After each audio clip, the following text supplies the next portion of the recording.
Everybody, it's Monday, December 9th, 2024. Here's the meeting for the Gettysburg Borough Stormwater Authority. Our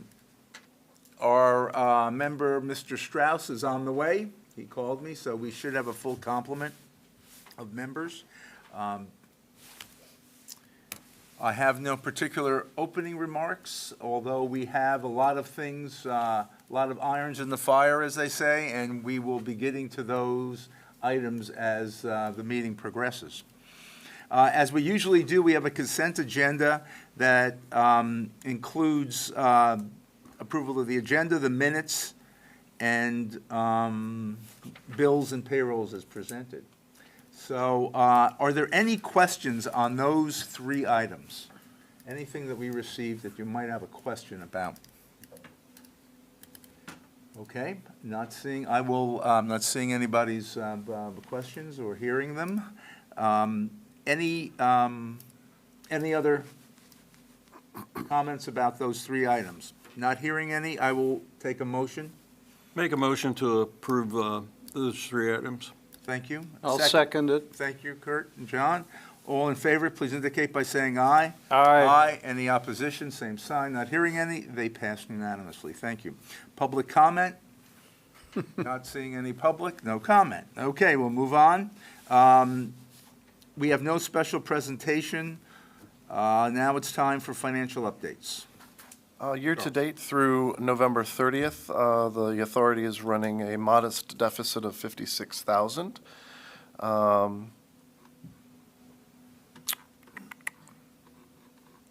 Trying to get to some of our larger items as to explain why that might be the case.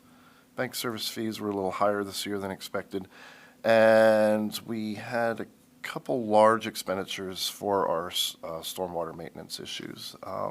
Chad, do you remember what those were that we accomplished this year off the top of your head? One of them was a $10,000 line item. So one was a close to $10,000 line item for the additional pipe on the North Washington Street project that we uncovered, and that's the big one. Do you know any other, Robbie, off the top of your head? That's the big one that I know about. Yeah, I would ask you to double check that line item later on. Maybe Tammy can look at it. Yeah, that's the big one. Yep. The overage there. Mhm. Everything else, the operational costs are pretty much in line. So moving on with that, we can certainly update the authority on that as we get into year-end info. In the liquid bank account, ACMB, $13,000. Fret not, because over in Pliget you have over $641,000 per your investment policy. So we are in a good position, even though we're running that modest deficit, as we just briefly spoke about. And then again, we do have some expenditures coming forward next year that are fairly large. Charles, have you coordinated with Chad about the cash flow needs when it comes to Brame Alley? As we invest, I'm thinking about as more funds come in, we're going to need to remain some, we're going to have some liquidity, and my guess is, I'm looking at Chad now, maybe June, will we start getting bills? That would be my best guess, sometime Okay, in I was thinking midsummer. about this, so maybe So are we you could go out. referencing the Washington Street project? No, I'm Brame just Alley. thinking about Brame Brame Alley. Brame Alley, yeah. And thinking about cash flow there.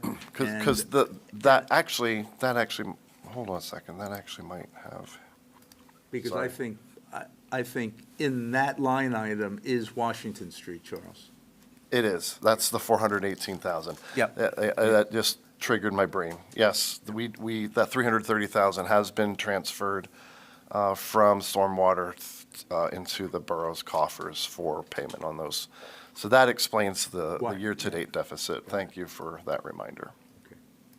But yes, Chad and I will confer on liquidity as it relates to our expenses for Bream. Right. Yeah, and we That'll did, impact your investing. Yeah. The Pliget, yeah. absolutely, yeah, and Charles and I did talk about this a few months, it's probably going back 3 or 4 months ago. We knew we had 3 big capital expense. One was the North Washington Street project, one was Bream Alley, and the other one was our East Lincoln Avenue project. And what we determined when we looked at this, whatever that was, 3 or 4 months ago, was that we weren't going to have enough money to pay for East Lincoln. So we postponed that. We put that on the back burner for now, which actually married up with Columbia Gas's schedule there. They wanted to postpone it as well for a year. So that was the decision that was made at the time. We'll take a second look at it just to make sure that we still have the cash flow for the other 2 projects we're talking about.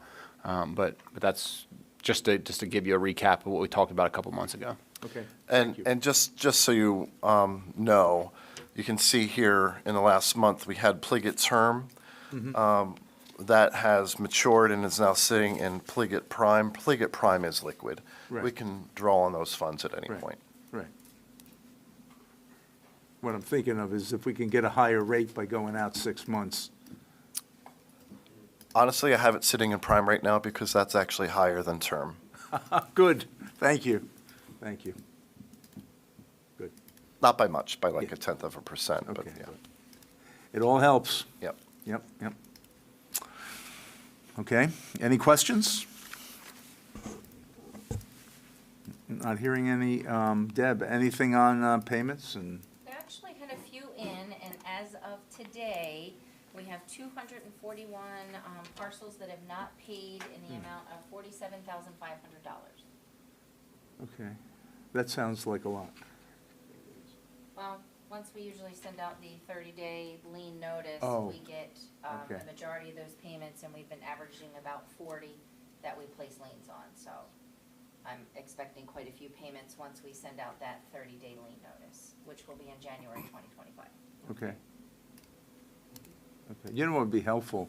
If you could bar chart or something to show year to year how we're doing on the various dates. We did do that. Okay, I think we had it a couple meetings ago, but I'll get a new one. yeah, if you could update that one. Sure. Yep. So we have a year-to-year comparison. Yep. Okay, any questions? No? Adam? So as Deborah was saying, people are in the penalty phase right now. They're past due. It can still be paid at 10% over and above what the face value is, or the par value, if you want to call it that. Once we get into the new year, they're officially delinquent at that point.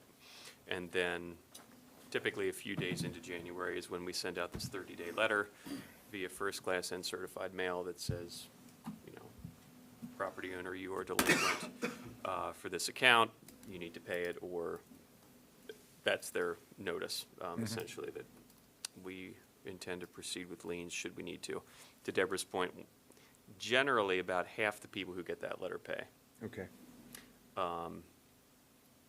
And we don't even wait the 30 days, we wait a little longer than that, 35, 40 sometimes, just in case people are slow. Because we don't want to file liens unless we have to. last So it ditch. almost always is right around 40. High 30s, low Roughly 40s. 35 to 40, 37 to 40, every Good. year. Same ones. Some. There's a few, but not, it's not terribly many. So we don't have a lot of frequent flyers. They paid up a lot of the frequent flyers from before. We had 5 that hadn't paid at all, and I think 3 of the 5, we've received payment because Good. of the sale of the property. Great. I think oftentimes people aren't paying that, also aren't paying their property taxes, or their mortgage, or something, Right. and they'll get flipped. Okay, thank you. Questions? There's interest involved with that too, right? I forget how much. Yeah, so it's, you have the ability to charge up to 10% for liens. The authority decided, 6%.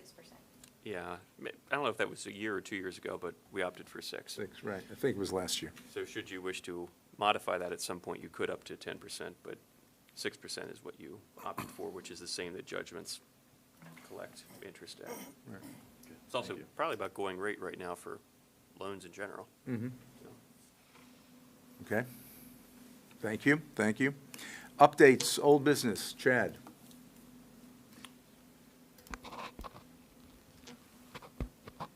So really, the only thing that I have to update on today is just to give you let you know that we've been making some progress on the Stevens Run channel analysis.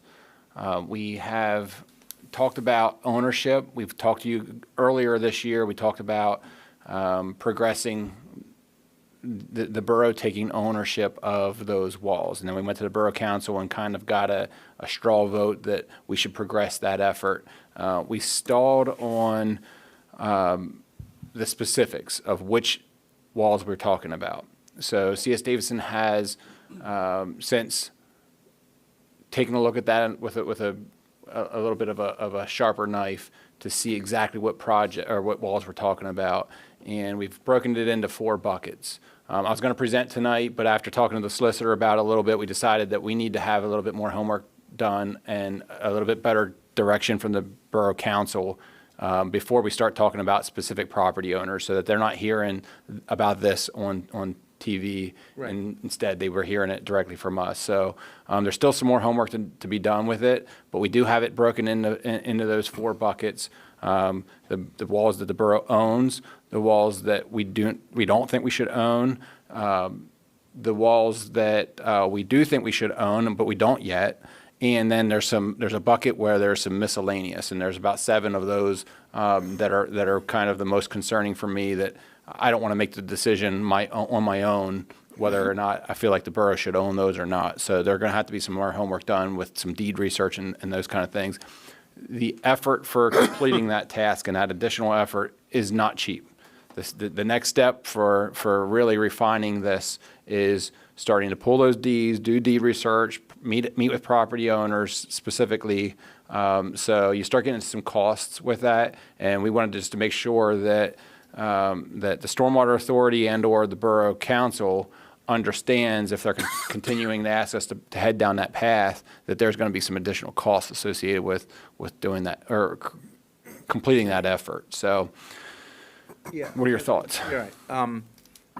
I've had a discussion with Chad and a little bit with Adam, and we're at the point where, as Chad said, we're not really ready to announce anything, because there are a lot of details that I think we, as an authority, need to have, in my opinion, a workshop on to go through, because we're not making any, major decisions or resolutions or anything like that, but I think we have to decide how we would present this even to the Borough Council, and our reasoning behind, as you said, the 4 buckets. Because right now, it's, you've organized it, but it needs to be refined. Mm-hmm. And of course, in your inbox, you would have gotten that spreadsheet where I've broken it into those 4 buckets. Again, I'm specifically not getting into the specific properties that we're talking about today's meeting. Right. We would No, like to reserve that discussion for later. But I think the other thing is what is driving the schedule for completing this task. And to me, it's kind of 2 things. Of course, the Stormwater Authority and the Borough Council have engaged with services from Cozen O'Connor Right. to start trying to find us public funds. They have identified some sources that could potentially pay for the wall replacement, but we can't pursue those until we have the ownership of the walls. Correct. They're public funds, so typically public funds won't pay for improvements on private property. So that's one of the things that's driving this, is we've been telling them just hold on, just not yet. The other thing is we do know that some of the wall sections that we're talking about are in imminent danger of failing. So we know that some of them have already failed. The good news is that I think the next one that's the worst is the Bream Alley wall. Right. We already have that one programmed to be replaced. We know we own that wall. Correct. We already got the easement from the one property owner there. So that's the one that I think is going to be next. And then, but there are some other ones that we're concerned about. The engineers are concerned about, the structural engineers that have been doing the analysis here. So, of course, I don't have a crystal ball. I don't know exactly when they're going to fail, but the goal is to get ahead of that. Well, would the would the authority have an appetite for a workshop meeting sometime either December or January, so we can really kind of dig down into this and talk about each one of the buckets, talk about everything from the legal side to the communication that's needed with property owners. I mean, Karen or Deb, could you coordinate something with us for possible dates in the next 2 months? I know we're in the So- Christmas season, but, Just brainstorming that off the top of my head, would Yep. it be beneficial for the authority to join the council at a work session to have a broader discussion on that? you go and then I'll go. Go ahead, please. So I had noted, just for the benefit of everyone other than Chad, Charles, and Mike, who I had spoken to about this, I think where things stand right now is the council is generally aware that the authority has identified this as something that we wish to pursue. And I think they're also probably generally aware that it's at least the authority's position that the borough is really the entity most equipped to proceed with this, both logistically, financially, and otherwise. People are going to think it's the borough, not to denigrate the authority. People are going to Right. think this is the borough's project, whether it actually is or not. My opinion to that question is, if we're all on the same page, I think you can have a lot more productive meeting if the council and the authority have a joint meeting. Yeah, that's what I was Say thinking. who's doing what, when. Right. That was going to be my suggestion, if we're at that point. If Well- we all here at this table understand that, we want to proceed with this, or we think that the council should proceed with it. Well, I guess if I was sitting on the council, I would want some more specificity as to, in other words, what are you guys thinking? What do you suggest, Stormwater Authority? Because this is your show. And so that's why, if you and I are in agreement on this, and that is to have a meeting, to spend an hour and a half to say, this is what we think we need to present to the borough, and if we're in agreement, then we can have that joint meeting. Yeah. What do Yeah, I agree. I think it's important that at some point, the Borough Council hear directly from the authority. Yes. This is what we intend to do, and this is what we think somebody should do, Right. because ultimately, they're going to be the ones footing the bill. I Yeah, think. right. We're going to identify the problem, we're going to talk about schedules and the reason why, and we're going to give our reasons why, to the specifics. So we're giving them an answer, whether they're going to accept that as the answer to the problem. I mean, that's up to them, just like it's up to anything. Pat, can you pull your microphone down? Go. Oh, yeah. As far as us having a joint meeting, I think we need, I don't feel like I know where we're Yeah. headed here. To me, it's clear, which is kind of dangerous. We own some of these, right? So. We being the borough. The borough Right. owns it, and if they delegate us to be responsible for going out and doing this work, then that's clear to me. Okay, so you have 3 other buckets there. Ones we don't own, I forget all the rest of them. I was gonna ask you about miscellaneous, like, what the heck is that? How miscellaneous is it? Is it, weird situations, or? Yeah, there's, it's weird situations. Okay. So I'm just trying to not focus on, if we're trying to get things done, focus on what we can do. Right now, the only thing that seems like we can do is the ones we own, the borough owns. Is that true? Those are the ones where we no. don't have a question as to, It wasn't sent out to us. if we know we own it, we don't have to survey it, we don't have to subdivide it, we don't have to approach these people and say, would you like to quitclaim it over to us? Would you like to give us an easement? We don't have to have those discussions.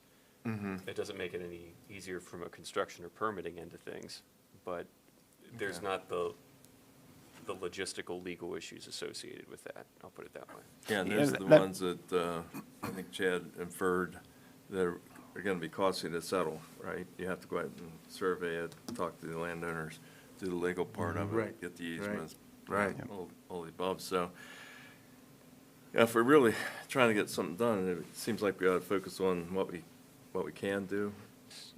So let me answer it like this, and I'm not going to talk about private property owners, but the ones that we own are pretty clear, and I think that the ones that we own don't need any more effort. They're good walls. It's the Susan Noggle Bridge where the blue bridge is. We own that wall, very clear. It's brand new. We don't need to do anything with it. Right. The Bream Alley wall, we're already doing something with it, and the Coon Alley wall, it fell in a couple of years ago. We already replaced it. So the ones that we own are pretty clear, and they're along an existing alley right-of-way, and we don't need to do anything with it. It's the ones that we don't know if we should own or not that need additional effort that's going to take some time to get into. There's ones that we're pretty sure we shouldn't own where there's a structure on top of the wall. So we're not talking about those. We're talking about the ones where there might be a structure close to the wall, but it's not right on top of the wall. We're not sure who owns it. Some of them are under they have a title of ADM Aqua, which to me is Adams County Aqua, and we're not really sure who that is exactly. So that kind of thing, we got to do deed research, and we got to start. Gettysburg. Yeah, we got to start trying to find out like where the property owner or property lines are, and what does the history of that property look like. Okay, so it sounds like we can focus on the ones you mentioned there. If you were independent of surveying all the legal questions, are there properties that we should attack first from a engineering logistics standpoint? There are, and I don't want to talk about that tonight, but there are. You're exactly right, Pat. There is a priority where there's 2 or 3 that are in mind that we need to tackle that are our structural engineers are telling us are closer to imminent failure. And when we have this meeting, that's down and dirty in the details.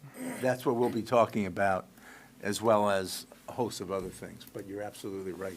There is a priority order to this. I'm starting to understand, so we can have the meetings. Yeah.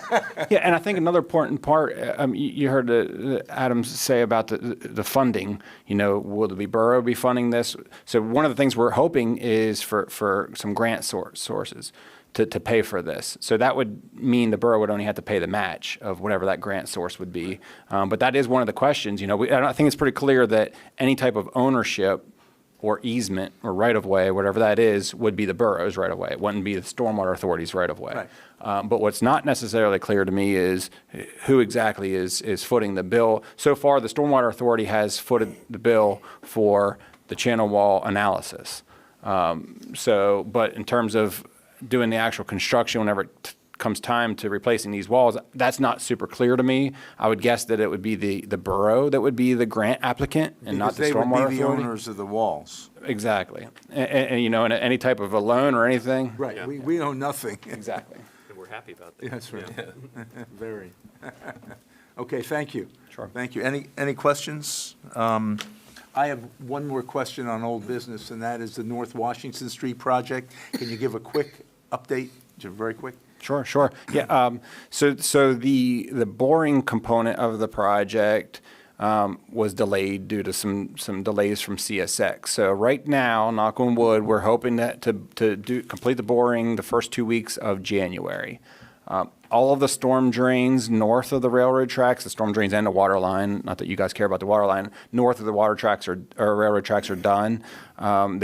Over the next 2 weeks, weather dependent, they will be completing as much of the storm drains south of the railroad tracks as they can in advance of the boring. And then once the boring's completed, the first 2 weeks of January, then we'll be coming back and completing the rest of the project probably towards the end of January.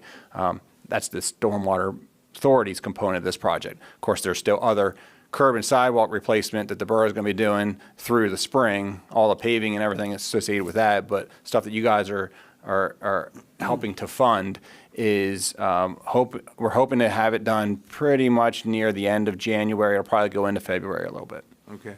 And one other component is that we have been starting to unveil is that originally I had told you that we were going to be doing the boring overnight continuous. Right. We're hearing now that we probably won't need to do that.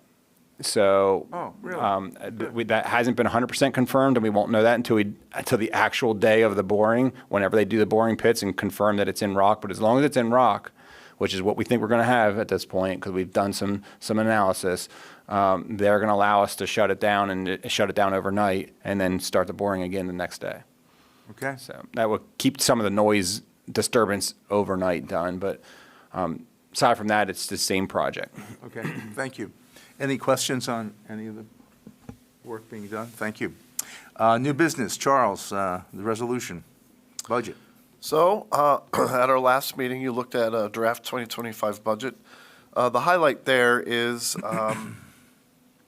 and we'll get into this more when we get into our rates, rules, and regs discussion, but we would like to move in the direction of syncing collection of stormwater fees consistent with calendar year as opposed to bridging two separate calendar years.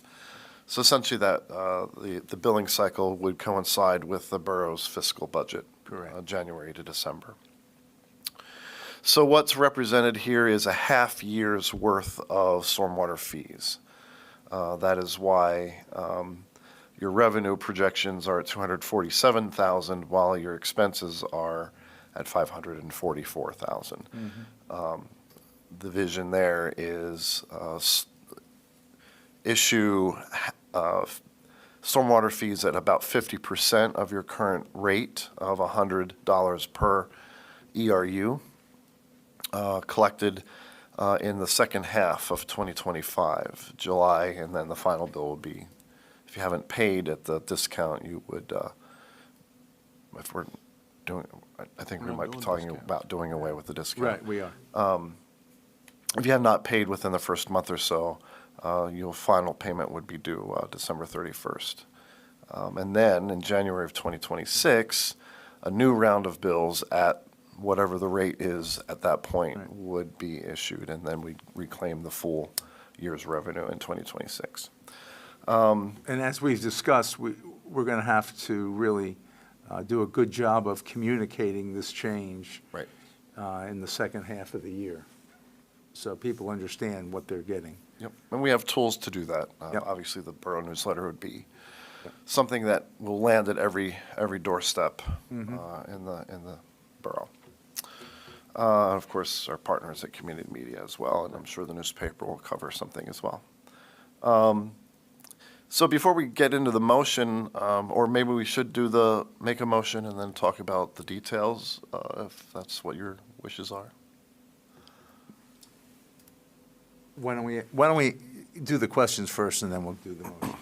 Pat? You say we're not doing a discount? Right, we've, When would you decide that when I missed the last meeting? yeah, or- yeah, I think it was a meeting you weren't here, probably, Okay. yeah.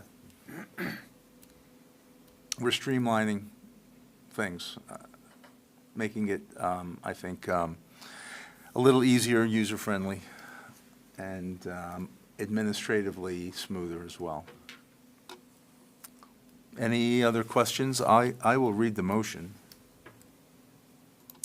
A motion to adopt resolution number 120924-1 of the Gettysburg Borough Stormwater Authority, approving a budget for a fiscal year beginning in January 1st, 2025, and ending on December 31st, 2025, containing an estimate of revenues and receipts for the Stormwater Fund in the amount of $247,363, and an estimate of expenditures in the amount of $544,177. Okay, that's the motion. Any other questions, comments, or whatever? Would someone like to make a motion to accept this resolution? I move we accept the motion. Thank you. Second? Second. Thank you, Charles. All in favor, please indicate by saying aye. Aye. Any opposition? Not hearing any. It passes unanimously. Thank you very much. Okay, more business, meeting dates. So, some time ago, we decided that based on the level of activity in the Stormwater Authority, you didn't need to meet monthly, so we went to bi-monthly meetings. Exception to that would be January, February. You need a reorganization meeting in January to decide whether you want to retain Mr. Malewicki is chair or not, And others. or others. Any one of you can be Yes. chair. It's my understanding that Mr. Strauss will be reappointed later this evening for another term. Thank you, Charles. Thank you. Don't want to say that for sure. I'm not a voting member of the council, but it is on tonight's council meeting agenda.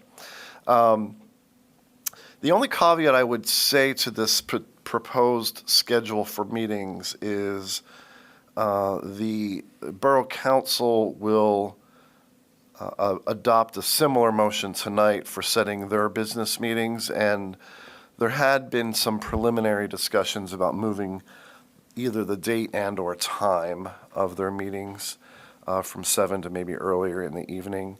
I don't know where that conversation is going to go until they have it tonight. So my recommendation would, if you're happy with this, to adopt this tonight, and if they pivot and move in a different direction, we can revisit that. Okay. Okay, are they thinking like 6 o'clock or something? Yeah, they're thinking how to accommodate other people's schedules and things of that sort. Okay, which would probably mean we would meet earlier. Or later, Or or later, a different yeah, day, or a different day, yeah. Yeah, okay. Okay, any questions? Question, Yeah. if we do this, we're gonna publish our meetings, right? Oh, we always do, yeah. Yep, Yeah, yep. but not until probably January, or will it be December? You could do it whenever. Yeah. Right, yeah. But part of this motion is authorization to publish. Well, that's what I mean, Yeah. So the question is then, if it does change, then we have to redo all this? Yes. yeah. We have to meet again and vote on it? Well, you're setting a date, you're setting a time to meet. You as a body are deciding what day and time you're going to meet for 2025. The advertising, I mean, you don't want to have the advertising expense unless you need to do it over again. But I think you need to set a date and you need to set a time for when you're going to meet now. And if you're going to change it, Okay. then what you would probably do, frankly, is have your meeting in January at 5:30 Right. and then adjust the remainder of them for 2025. That would be that's a good point. That would be the easiest thing to Do do. we have to meet here? No? No? No, No? but if Okay, you're so meeting we somewhere could- else, you need to advertise it. Yeah, yeah. You can't win, Pat. I'm not trying to win, I'm just trying to understand. Trying Okay, so we could just say to be determined, right? Yeah. Yeah. Well, But but, that's, what are you doing? but then if the Borough Council does nothing, this is fine. Yes. Yeah. Correct. And in all honesty, I don't see it changing from 7 o'clock first and fourth, or second and fourth Monday. I don't see that changing. All right. But thanks I- for the heads up. We I- hope. if it However, I've passes, we been wrong before, so you just Yeah. never quite know. I understand. Okay, any questions? Here we have a motion to set general business meetings with the Gettysburg Borough Stormwater Authority for 2025, commencing at 5:30 on the following dates, and to authorize the provision of public notice for the business meetings. Monday, January 13th, 2025, these will all be 5:30. Monday, February 10th, 2025, Monday, April 14th, 2025, Monday, June 9th, 2025, Monday, August 11th, 2025, Tuesday, October 14th, 2025, and Monday, December 8th, 2025. I'll move that we approve it as read. Thank you, Kurt. Any Second. Thank you, John. Second. All in favor, please indicate by saying aye. Aye. No opposition. Thank you. This is our meeting schedule so far. So far. Thank you. Now it's rates, rules, and regulations time, draft amendments that were sent out. Deb, Chad, and Charles. I can start. Most of the revisions, or all the revisions, are for Chapter 4. I reviewed that, Chad and Adam. Mostly the items that were changed were the dates to reflect the calendar year billing and removal of the 2% discount. There were some other things Chad and I discussed that would be more of an ordinance change with maybe adding a major application, because currently we only have the simplified approach, which is under 800 square feet of disturbance. So we kind of need some direction for folks that are submitting a major plan, which generally is between 800 and 5,000 and 5,000 and over for a fully engineered plan. So we do want to clarify that in the ordinance, but for the rates, rules, and regulations, it's mainly Chapter 4, which you guys had on your table to review, unless you had any other items that you would like to add. Or if Chad or Adam had any other comments. I guess my question, I had no problem when I read this, except I did have a question about whether we're ready to do a new permit between 5 and 8, right?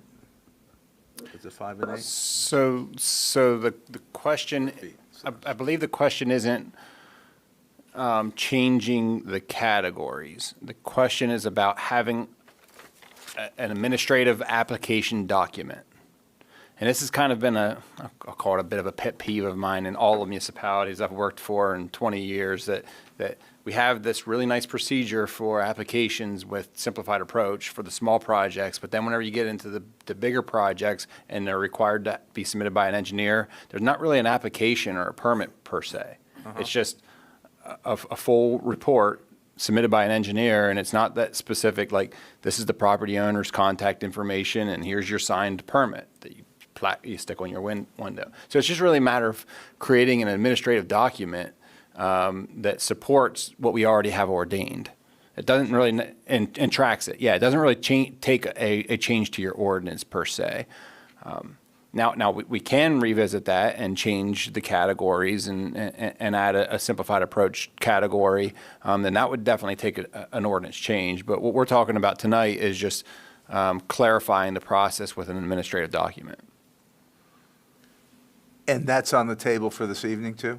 Not necessarily. That was just something that came up with the rates, rules, and regulations Right. discussion, and then I explained, and as I was reading down through everything, I was like, this isn't really an RRR thing. This is really an ordinance administrative thing, which is kind of, it's really a borough council thing, if anything, because it's their ordinance and not the stormwater authorities. Right, so we're not changing, in the future, we would not be changing ordinances. We would just be acknowledging that there's an administrative process that needs to be addressed, and we would, at whatever time that is, maybe January, have a quick presentation, show us what this would look like, and if it's something that's going to add value, right? I'm looking at Deborah and Chad. I mean, we don't want to do anything if it's not going to add value. 100%. But it's going to add value for you folks, then it sounds like something that we would be interested in doing, and could you put it on the agenda for, Karen, for January, at least, or it's January or February sort of thing, so we don't. That works for lose me.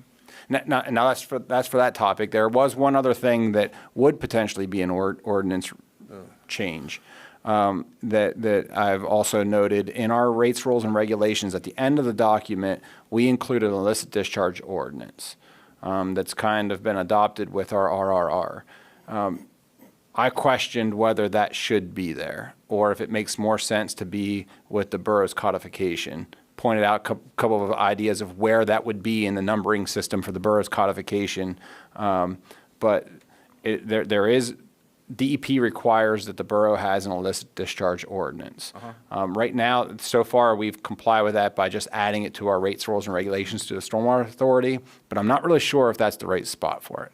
So I wanted to bring that to your attention, my concern, my question about it. I feel like that's something maybe the solicitor should look into, maybe with the borough solicitor as well, and see if that really belongs at the back of our RRRs, or if that should go with the borough's codification, and then I can, if you feel that it should be separate or with the borough's codification, I can give you some ideas of how that would get numbered. I wouldn't want to add that, because our codification is the borough's council's codification is numbered alphabetically.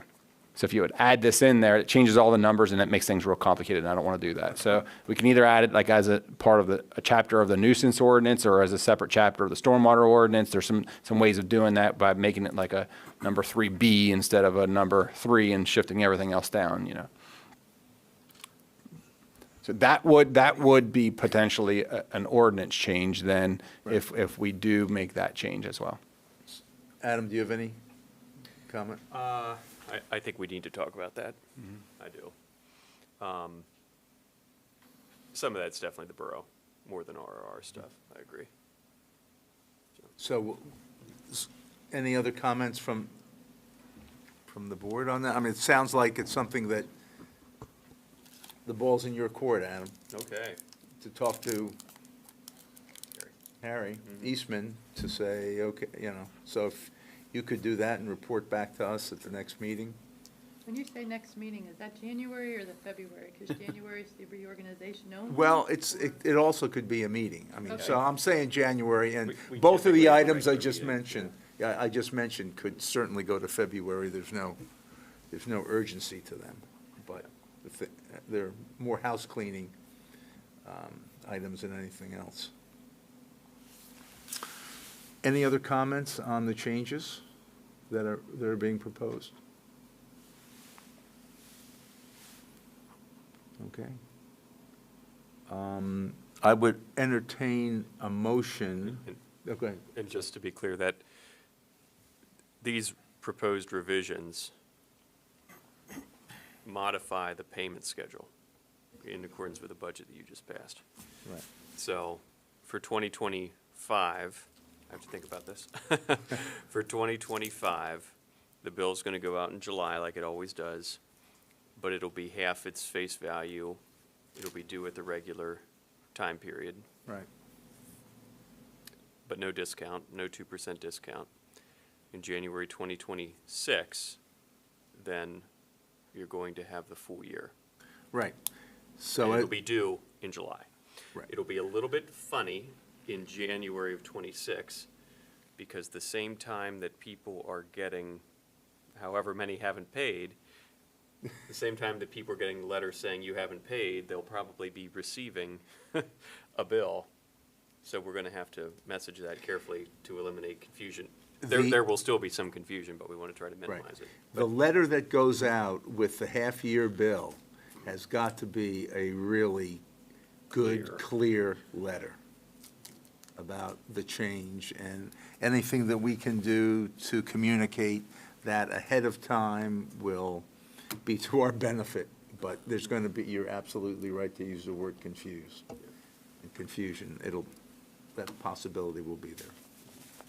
And this isn't a double billing in the sense that No. we're making money because of the half factor. Right. We're not doubling up for a year to. No, And we're not increasing, which we'll talk about later. I mean, it's, so, okay. So would someone like to make a motion to accept these changes as presented? How's that, Karen? As presented? The changes to the rates, rules, and regulations. And then we'll just attach a copy of the changes to the minutes, Karen, is how that'll work.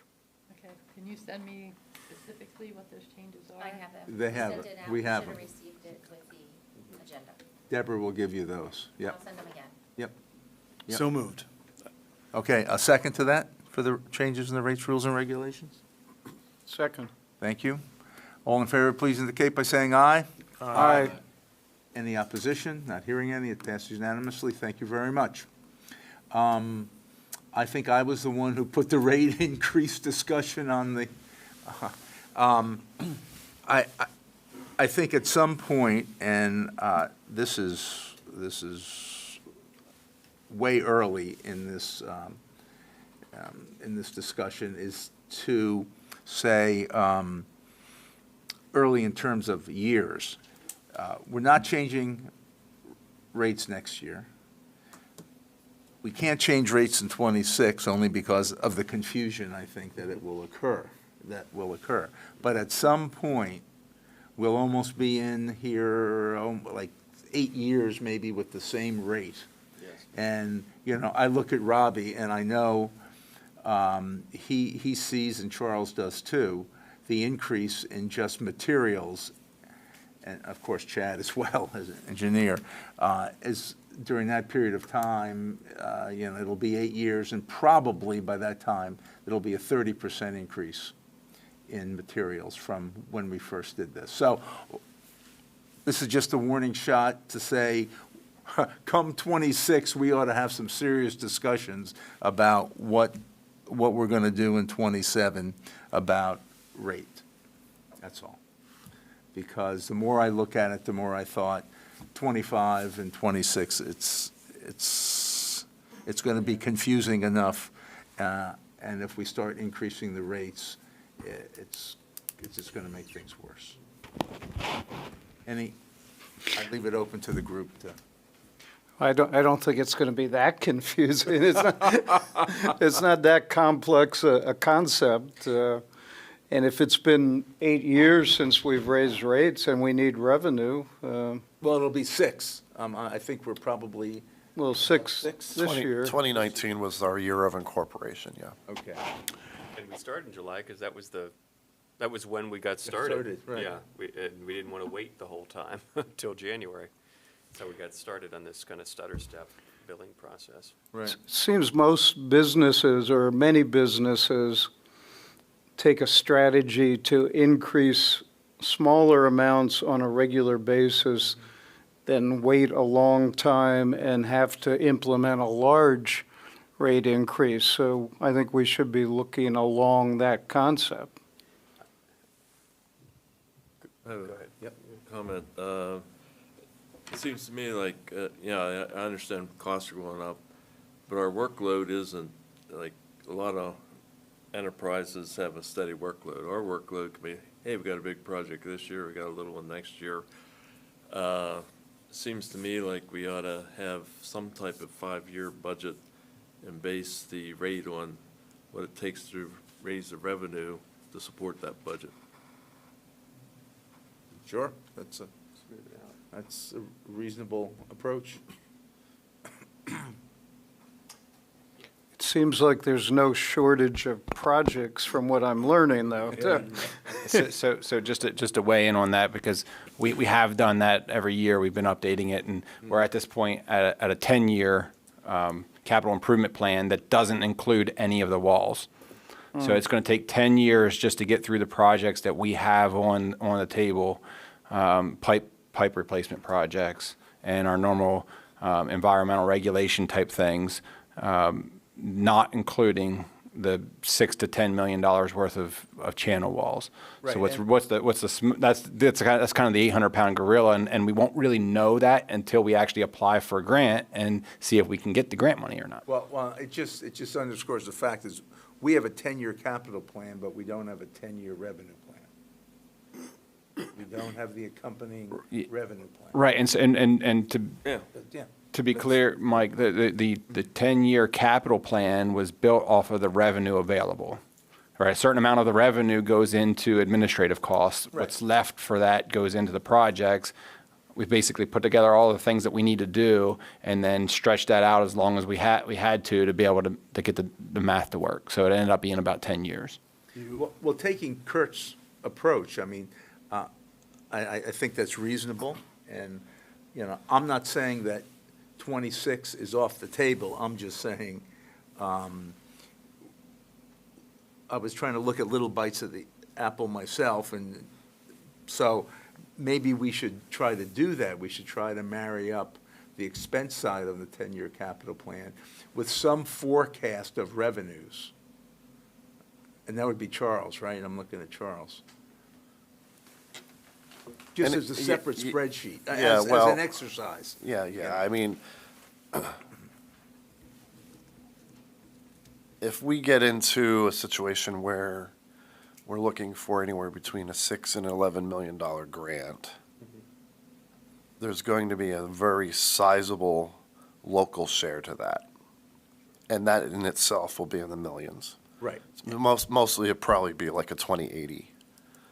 Yeah, and I think where we're driving this, at least from my experience, is we're driving this towards borrowing money. Right. So what I'm getting at To make is, Debt service. we know that's coming whether or not we get a grant, so we should probably start preparing for it now, or as soon as we can. Exactly. I'm suggesting that we use that as a basis for determining our rates. And there's a lot of variables we can move around. You can delay projects, you can get grants. Right. Every budget's based on assumptions, and, as soon as the ink dries, you don't know what the reality is gonna be, so, but I'm just saying that rather than just saying, here's our basis for saying this. Yeah, we shouldn't It's be based on a budget. spitballing it. Right. And so, how does the group want to proceed then, forward with this? One thing, the capital improvement plan that you have, will you be updating that for January with the walls, or how does that get updated? And do you change the numbers given the inflation and things like that? So I believe the last version that I sent out did have the increase, so there's an MOU with the borough for our North Washington Street project. I think I did update it whenever that last MOU was put out. I do not believe I've updated it since we've received bids for the Bream Alley. So it would be appropriate for me to go in there, clean that up, send a new one out. I can easily do that. That won't take long. That might be step one. Yeah, right. And then focus on the revenue side of this to say, what does it look like our revenues will be vis-à-vis what our goals are for the 10-year capital project? And how do we backfill that? Or how much can we backfill on the revenue side?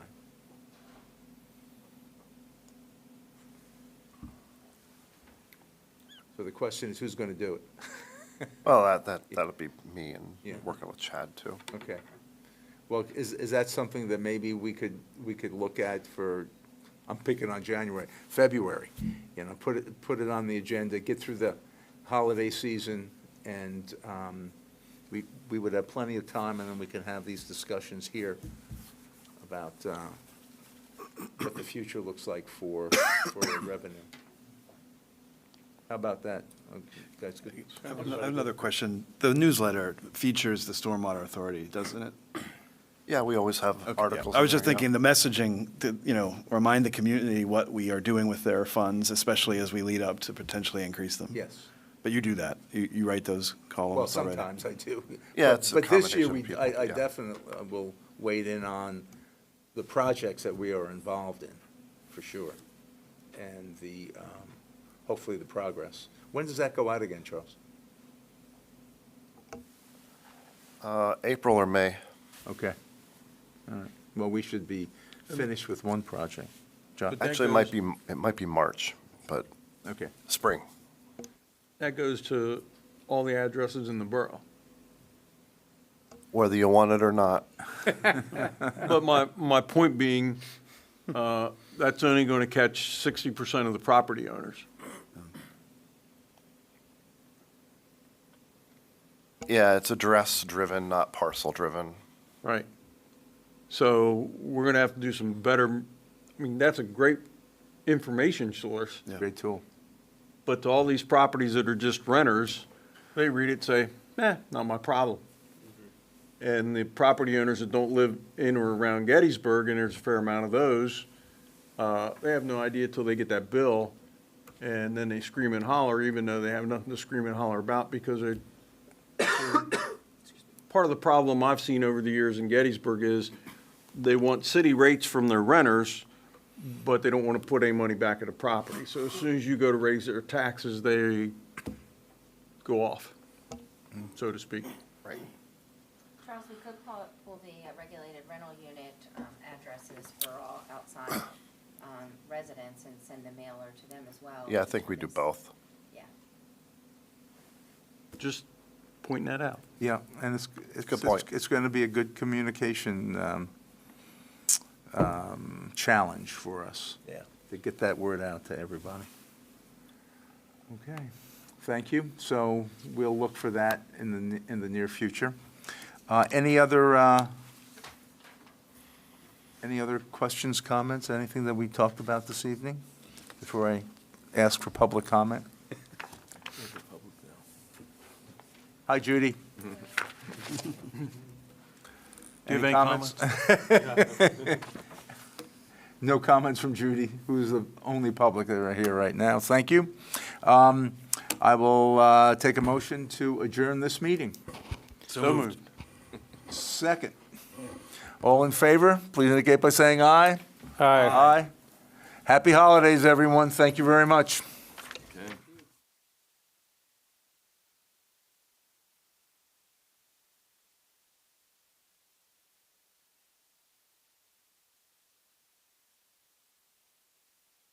Good evening, everybody. I'd like to call to order this business meeting for the Borough Council for the Borough of Gettysburg for December 9th, 2024. We will start with a moment of silence and a pledge, please. Would you all join me?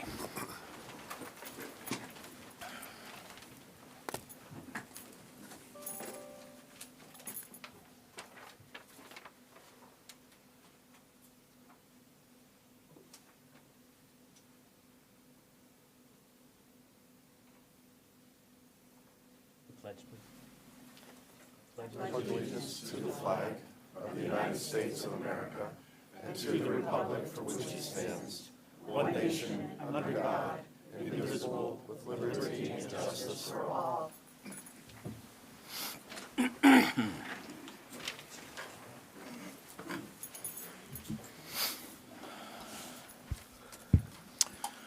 Right, I don't have any opening announcements or remarks.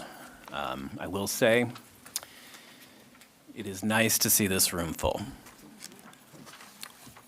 We do also have approximately 23 other meetings a year we would love to see you all at. And it warms my heart to hear that you all wanted to come tonight to watch us approve the budget, so thank you. May I have a motion to approve the December 9th, 2024 agenda as presented? So moved. Is there a second? Second. We have a motion. Matt, I would like to,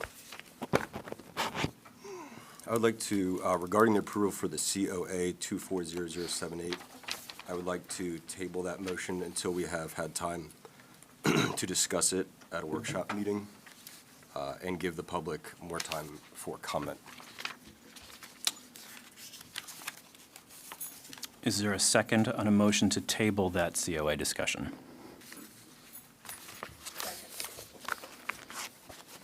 All right. All those in favor, please signify by saying aye. I'd like a roll call vote. I'm going to change it real quick.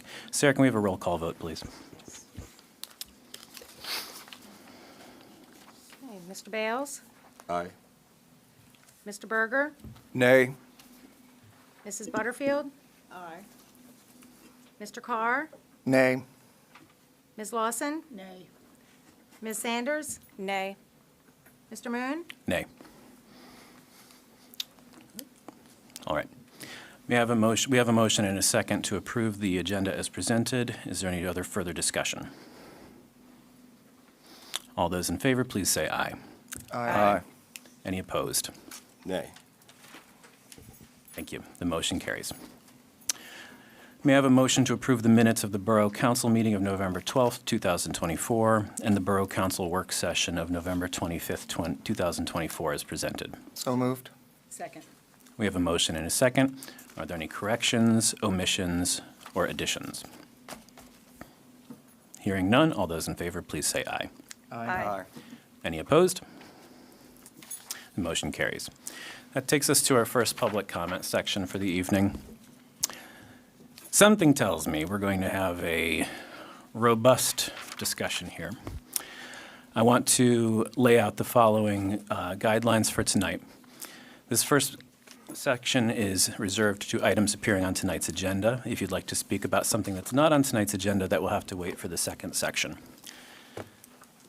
Based on the rules that have existed for 18 years, as signed into law via resolution by a previous president, we do have some latitude in setting rules for public comment tonight. So since I believe so many people are going to want to speak, here's how we're going to run tonight's meeting.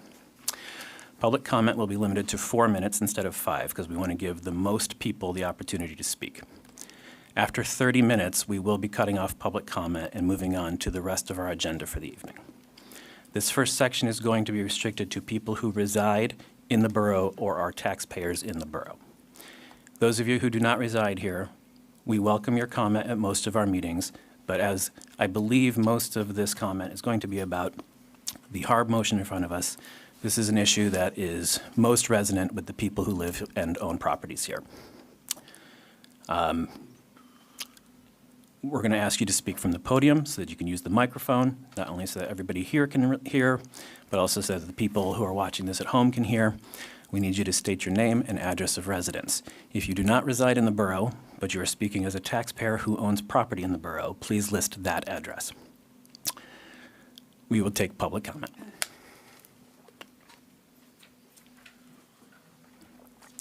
We have 30 minutes, folks. Don't be shy.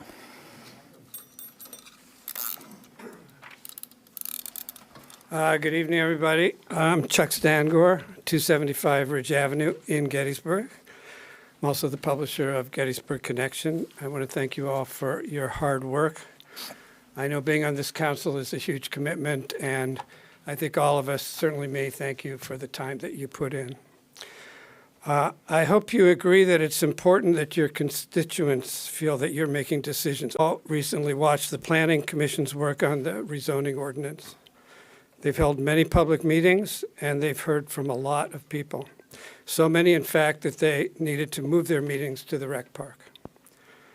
As a result of this openness, when they're finished revising their ordinance, they will have a better product, I believe, and one that is better understood by the public.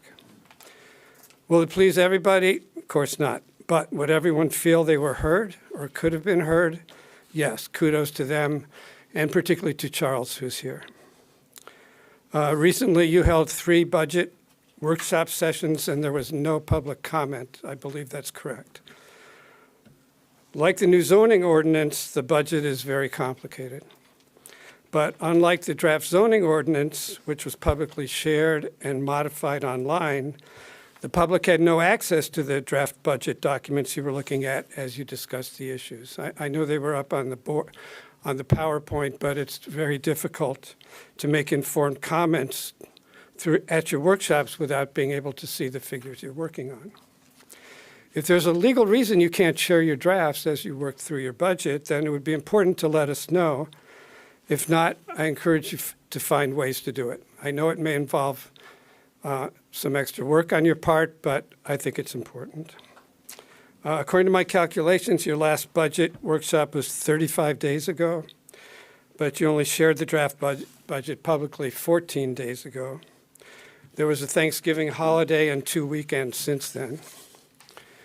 So there's been no opportunity for the public to comment on the draft budget since it's been released, and yet I know, according to your statement, you're ready to vote on it tonight. You're going to hear tonight some comments that I think would be useful to you on that regard. I'd also like to speak to Sue Sipperley, I'm sure is here going to speak about videotaping the Planning Commission meetings. I can tell you that the press uses those recordings when we can't attend, as do hundreds of other people. And there are many reasons people can't attend those meetings. The cost for you is minimal. I think it's been estimated as less than $4,000, and the funds you would be spending would go to an important community nonprofit, Adams County Community Media. You would definitely demonstrate a commitment to transparency if you would do that. I understand you don't have to do any of these things, and I understand doing them might make your work more difficult. But I also believe that transparency promotes community connections, and we're all stronger when we're connected. Lastly, I know that you're all busy, and I want to thank those of you, especially Charles, who responded so quickly and openly to recent emails I've sent. Thank you. Thank you, sir. Next, please.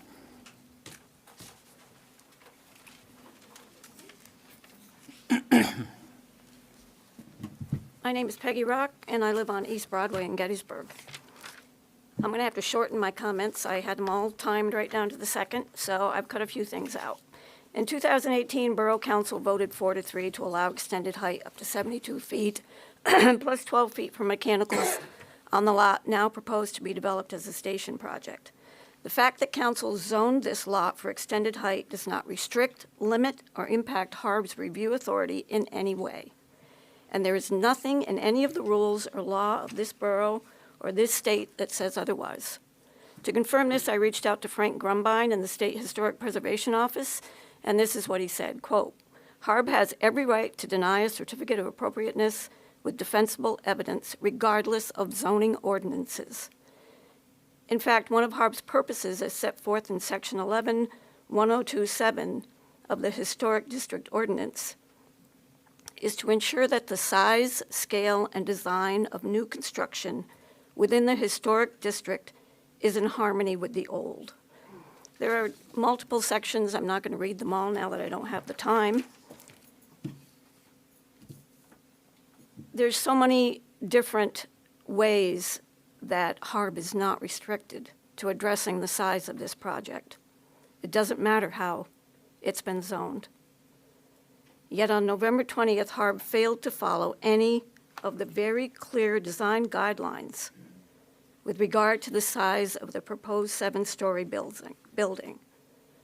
They refused to consider the size of this massive building before voting to recommend to this council that a COA be issued. For direct evidence of this, I would refer you to the community media video recording of the November 20th hearing, which we paid for. At the time, approximately 56.28 on that video timeline, Paul Witt, a board member, said, quote, "As I understand it, the Historical Architectural Review Board is only responsible and has overview over the appearance of the structures. We have no responsibility for the size of the structures." He then asked Mr. Schaefer, "Is that right?" And Mr. Schaefer said yes. That is legally incorrect. It is up to Harb to ensure that the size, scale, and design of new construction within the historic district is in harmony with the old. These are the many among the purposes set forth in the ordinance authorizing the formation of Harb in Gettysburg, giving Harb the power to protect the distinctive historical character of Gettysburg. Who else is going to do this in borough government? The size, scale, and design of the station project are clearly incompatible in this historic district. The Harb chairman knows this. He said 3 times at the October meeting that he is against the height. Harb's recommendation must be rejected as their review was improper, and this project must be returned to Harb for proper review, which means applying the Gettysburg design standards as written to ensure that the size, scale, and design of the proposed new station project buildings within the historic district are compatible and in harmony with the old. Once they have done that, you can then have the ultimate say on whether to issue a COA. That's the way it's written. That's the way the process is supposed to happen. But Harb cannot erase itself from this process, and you can't erase it either. Thank you.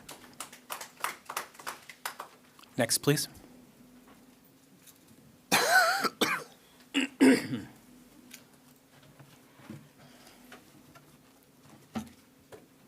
I'm Susan Sipperly, and I live at 314 North Stratton Street. I'm concerned with both the local neighborhood impact of the buildings on Carlisle and Stratton, and the huge building that looks like a cross between a 1960s housing project and a suburban office building.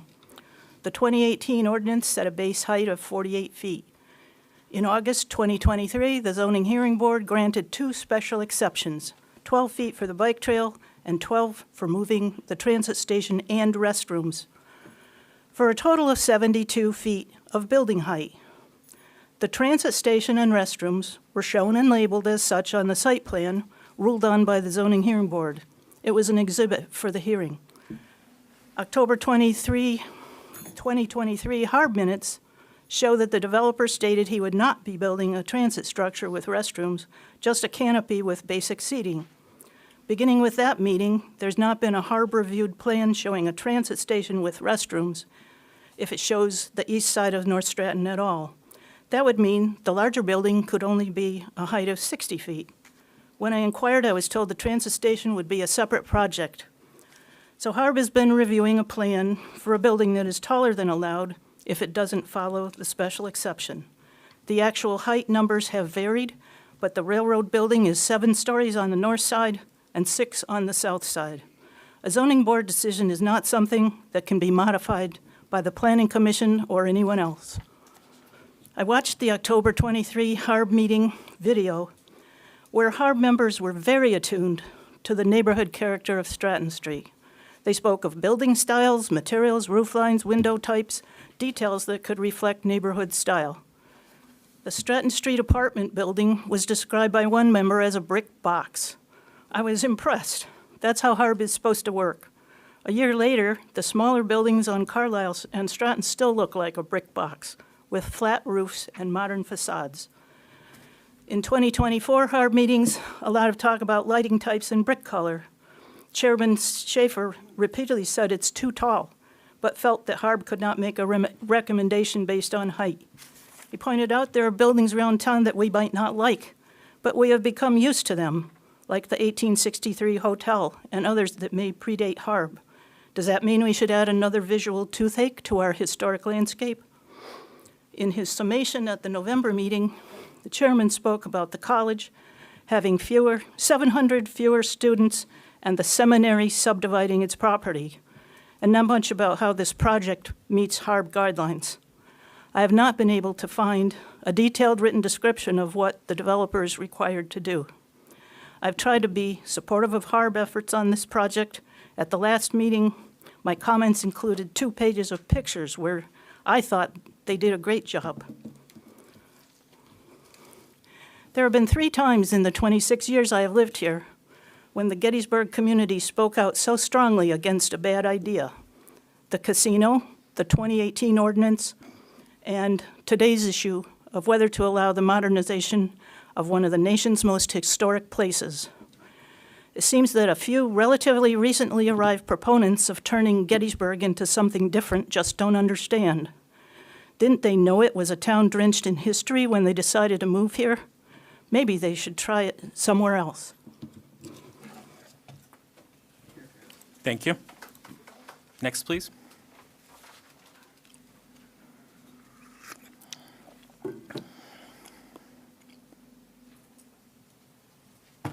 Good evening. I'm Linda Taylor. I live at 149 West Lincoln, Gettysburg. We are latecomers to the station project issue and wish we had been involved earlier. You might say the train has left the station, but I say it hasn't reached its destination. We recognize the members of Borough Council do their very best to make Gettysburg better, and we thank you for your service. I'm here tonight to ask that you postpone your decision on the HARB report, not for delay's sake, but instead to have enough time to prepare an omnibus cost-benefit statement to Gettysburg from the project, one that clearly shows estimated costs, expected benefits, and areas of uncertainty. We need to see that. In just a few weeks, we gathered several thousand signatures on petitions to stop this project. These signatures, including over 1,000 on hard copy, are evidence of serious concerns about the project here and nationally. And there should be such concerns, and they should be addressed by an omnibus cost-benefit to Gettysburg analysis. We are in favor of development that shows clear benefits beyond costs to Gettysburg. So far, we haven't seen any. Some say that Borough Council this evening should accept the HARB recommendations because that is how the decision process works. But that is not the case. In 2018, Borough Council ignored Gary Schaefer's recommendations to not approve increased density through higher buildings, as well as our Planning Commission, who also voted against it. You have much better reasons this evening to postpone this certificate of appropriateness, and while different than in 2018, the reasons are stronger. Again, we need a comprehensive cost-benefit analysis to make this decision. Thank you. Thank you, Linda.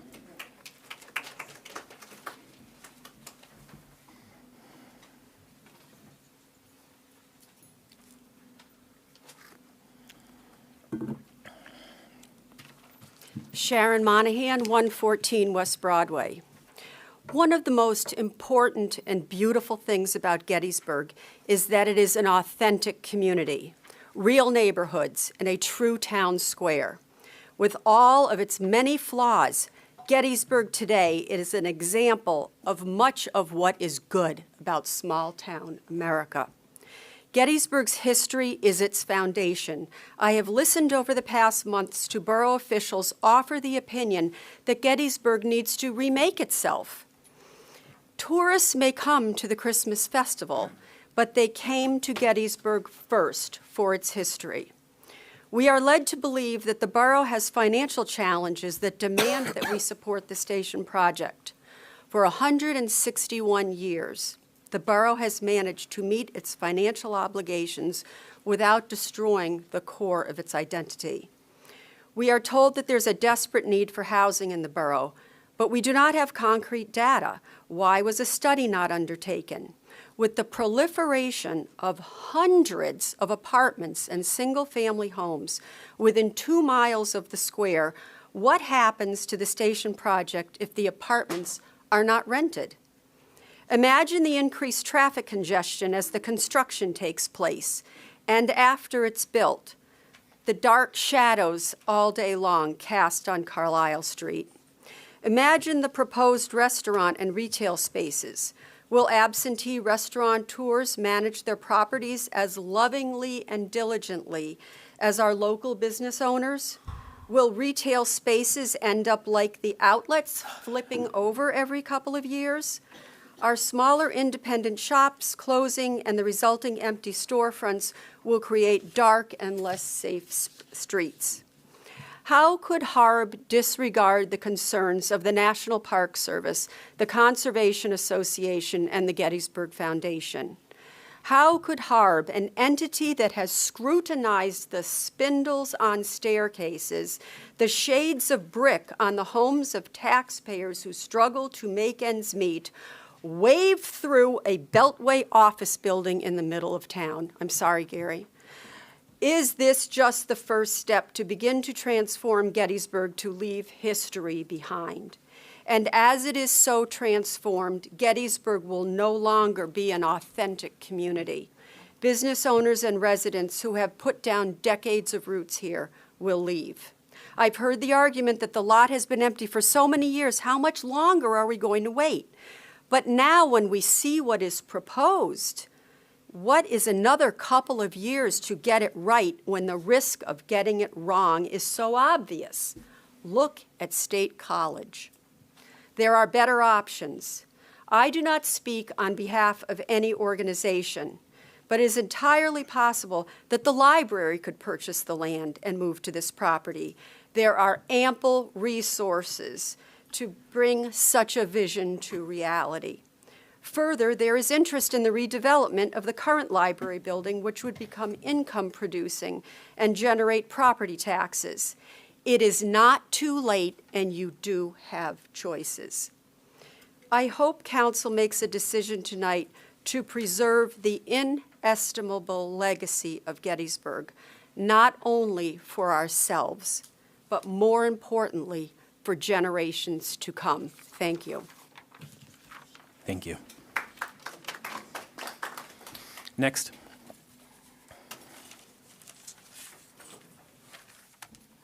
Good evening.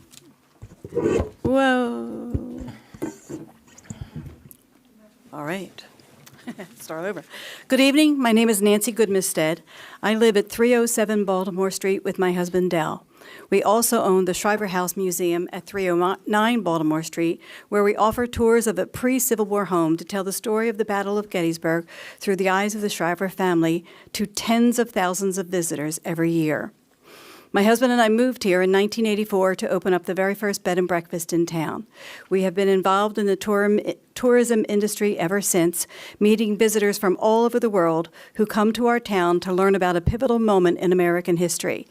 Many of those visitors come back over and over again because they love this well-preserved historic town. In fact, this summer I met a couple who actually stayed with us at the old Appleford Inn 40 years ago, and they still come back to visit. As you know, a petition was started in August in opposition of the station project. In a little over 3 months, we have more than 3,000 people have signed the petition online, and more than 1,200 people have signed the petition in person. Some signers are residents of Gettysburg, some of Adams County, and some are just a very small portion of the millions of tourists who come to Gettysburg every year. You may discount the visitors as outsiders or imply that their signatures are not legitimate, but these visitors stay in our hotels, shop in our stores, support our restaurants and wineries, visit the battlefield and museums, keep entrepreneurs in business and hundreds of people employed, and put money in our parking meters. Some of these visitors have ancestors who fought and died here and feel that they are actually part of Gettysburg. These visitors are the backbone of our economy. They must not be disregarded. They care as much about our town as people who were born and raised here. To quote the Gettysburg Borough website, the main industry of the borough is tourism. Some small towns like ours have gone with the times and changed their ordinances to permit high-rise buildings in their towns, only to regret it later. In 2005, State College, PA, adopted an ordinance to allow high-rises in a community which at the time looked very much like Gettysburg, 2- and 3-story buildings. The 13th high-rise is under construction there right now. Many of the mandatory ground floor retail spaces in these buildings are vacant, and apartment rentals are out of reach for many, resulting in high vacancy rates. The Borough Council there has recognized that allowing high-rise buildings was not a good decision, and they're actually rescinding some of the extended height provisions. But the damage is done. There is no going back, and we don't want to make the same mistake in Gettysburg. I'm here tonight to beg each council member that if you are not 100% convinced that this is the right way to go, please reject the proposed station project. I believe the size and design of the proposed building is not in keeping with the surrounded neighborhood. If you decline it tonight, that doesn't mean it can't go forward with some adjustments. I'm asking you to take a deep breath, dig deep into your conscience and your heart, and not make December 9th a memorable date in Gettysburg when the Borough Council decided to spoil the town's long-standing dedication to preserving a National Register historic site. This is not an easy decision for you, I know, but I know that every person here in this room, every person watching on TV on their computers, who signed the petition, who have set foot on this hallowed ground, the National Park Service, the Gettysburg Foundation, the Pennsylvania Historical Museum Commission, the Conservation Association, we would all be grateful if you voted to postpone this monumental decision. Remember the words of Abraham Lincoln when he said, right here in this very town, that each of you were voted into office to represent government of the people, by the people, for the people. Please listen to the people. And I have the petitions, the signed petitions here I'd like to give you. Great. Thank you. Thank you, Nancy.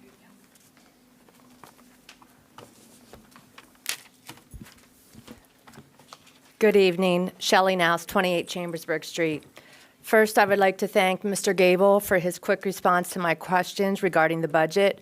I know the timing was poor, but unfortunately, having only 2 weeks to review the large document during the holiday season and the Christmas festival is difficult. I attended some and watched all of the workshop meetings. As an observer, the screen presentation is hard to follow without a working draft budget to review simultaneously while you're having your discussion. I would like to suggest that in the future, the draft budget be available online during the work sessions so that it could either be printed or downloaded to follow along with the discussions. I found that quite a few things weren't necessarily discussed during the session, so questions could be asked more timely if a draft was provided alongside with the meetings. My understanding is our taxes are going to be raised to offset the increased labor cost. The employees of the borough have excellent benefits, paid holidays, vacation, sick leave, personal leave, health insurance, dental vision, life insurance, accident, short-term disability, pension contributions, and health reimbursement accounts. The benefit package accounts for 40 to 70% of their base wages. If just vacation payback and health waived payout and the HRA were eliminated, it could be $110,000 savings. Most of this is for the HRA, and I think it's very wonderful that there is a benefit that is only a 10% contribution for health insurance, because that's very rare in any industry right now. I have heard requests for planning and hard meetings to be recorded as well, which also allows more of the public the opportunity to stay informed. There is money budgeted for a trip to Japan and upwards of $10,500 given to nonprofits over considering videotaping planning meetings, the same cost as this trip, and also utilizing the services of Community Media, which is a nonprofit, to tape the meetings. There is also a paid internship of $12,000 a year, and rarely are internships paid in any field. I'm not really certain why this occurred, but the umbrella insurance went up 451% in the general government account and 63% in all other accounts. I don't know if the limits could be reduced here because this was an increase of over $13,000 of cost. There is an error where two services in continuing education are duplicated, and capital purchases in the Code Enforcement Department, which is another $5,000 that is an expense that's been duplicated. And then regarding continuing education, there's $73,000 is being spent a year. And could this be reduced in some departments, or could it be 1 year you have education and the next year you don't, which often happens in many industries? For many years, it was my understanding that the structural deficit was an infinite deficit that was the result of close to half of the properties in the borough being tax exempt. I learned just recently through my review of the budget that this $600,000 to $700,000 a year expense is a long-term debt. And I know that you have stated that many times, Charles, but I didn't really understand what it was. This will be paid off by the end of 2029. So we will need to make cuts and raise taxes to offset this expense until when the ARPA funds are gone in 2026, which has been stated repeatedly. Of the tax-exempt properties, the college holds a little over 30% of those, and the second largest holder of tax-exempt properties is our local government, both borough and county, at approximately 17%. Could we potentially evaluate the utilization of these borough and county-owned properties and consider selling any of them in the future and putting them back on the tax rolls?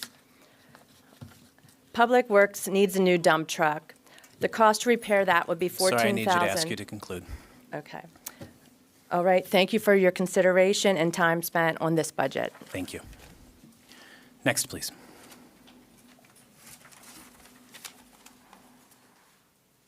Looks like we have time for two more folks.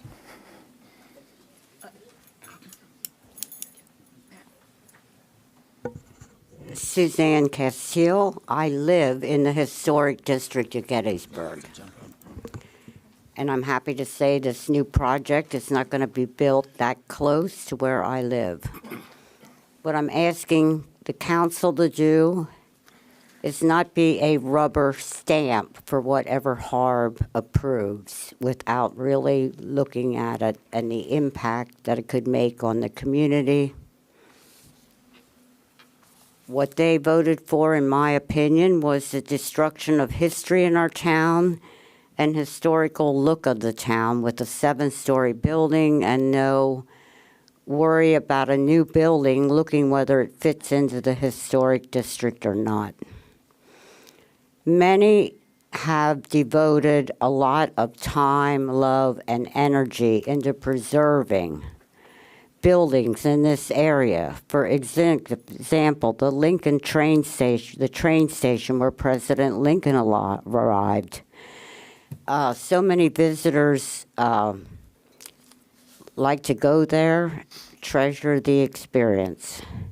It's a very worthwhile thing for the historic district. Has there been any studies made as to traffic congestion that this will cause to increase? I furthermore do not think the transit station should be removed. At a cost of over $1 million, that transit building was put up for the benefits of residents who need that station.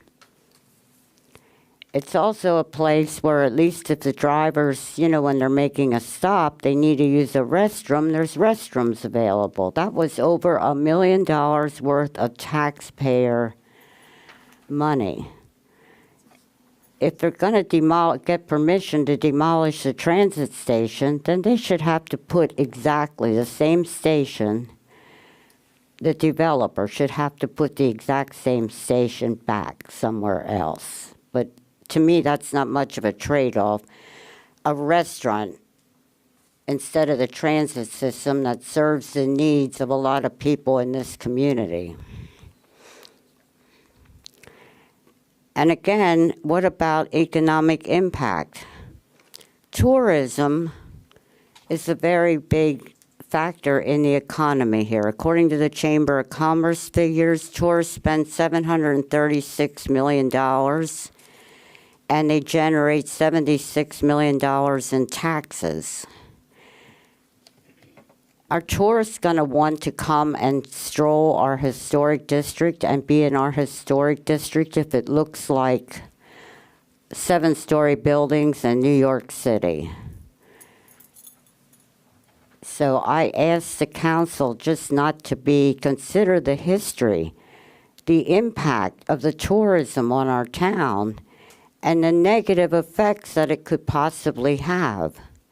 Now, have any traffic studies even been done to indicate what more traffic congestion is going to happen up around the square and in that area of town? How much actual thought is going into all the aspects of what it could end up costing Gettysburg instead of making money for Gettysburg? So I just ask that you remember that the National Park Service has the foundations, all these different organizations have very historical buildings in this part of town. And we really need that extra traffic congestion around the square. So I thank you Thank you. I need you to for conclude. allowing me to comment. Yes, ma'am. Thank you.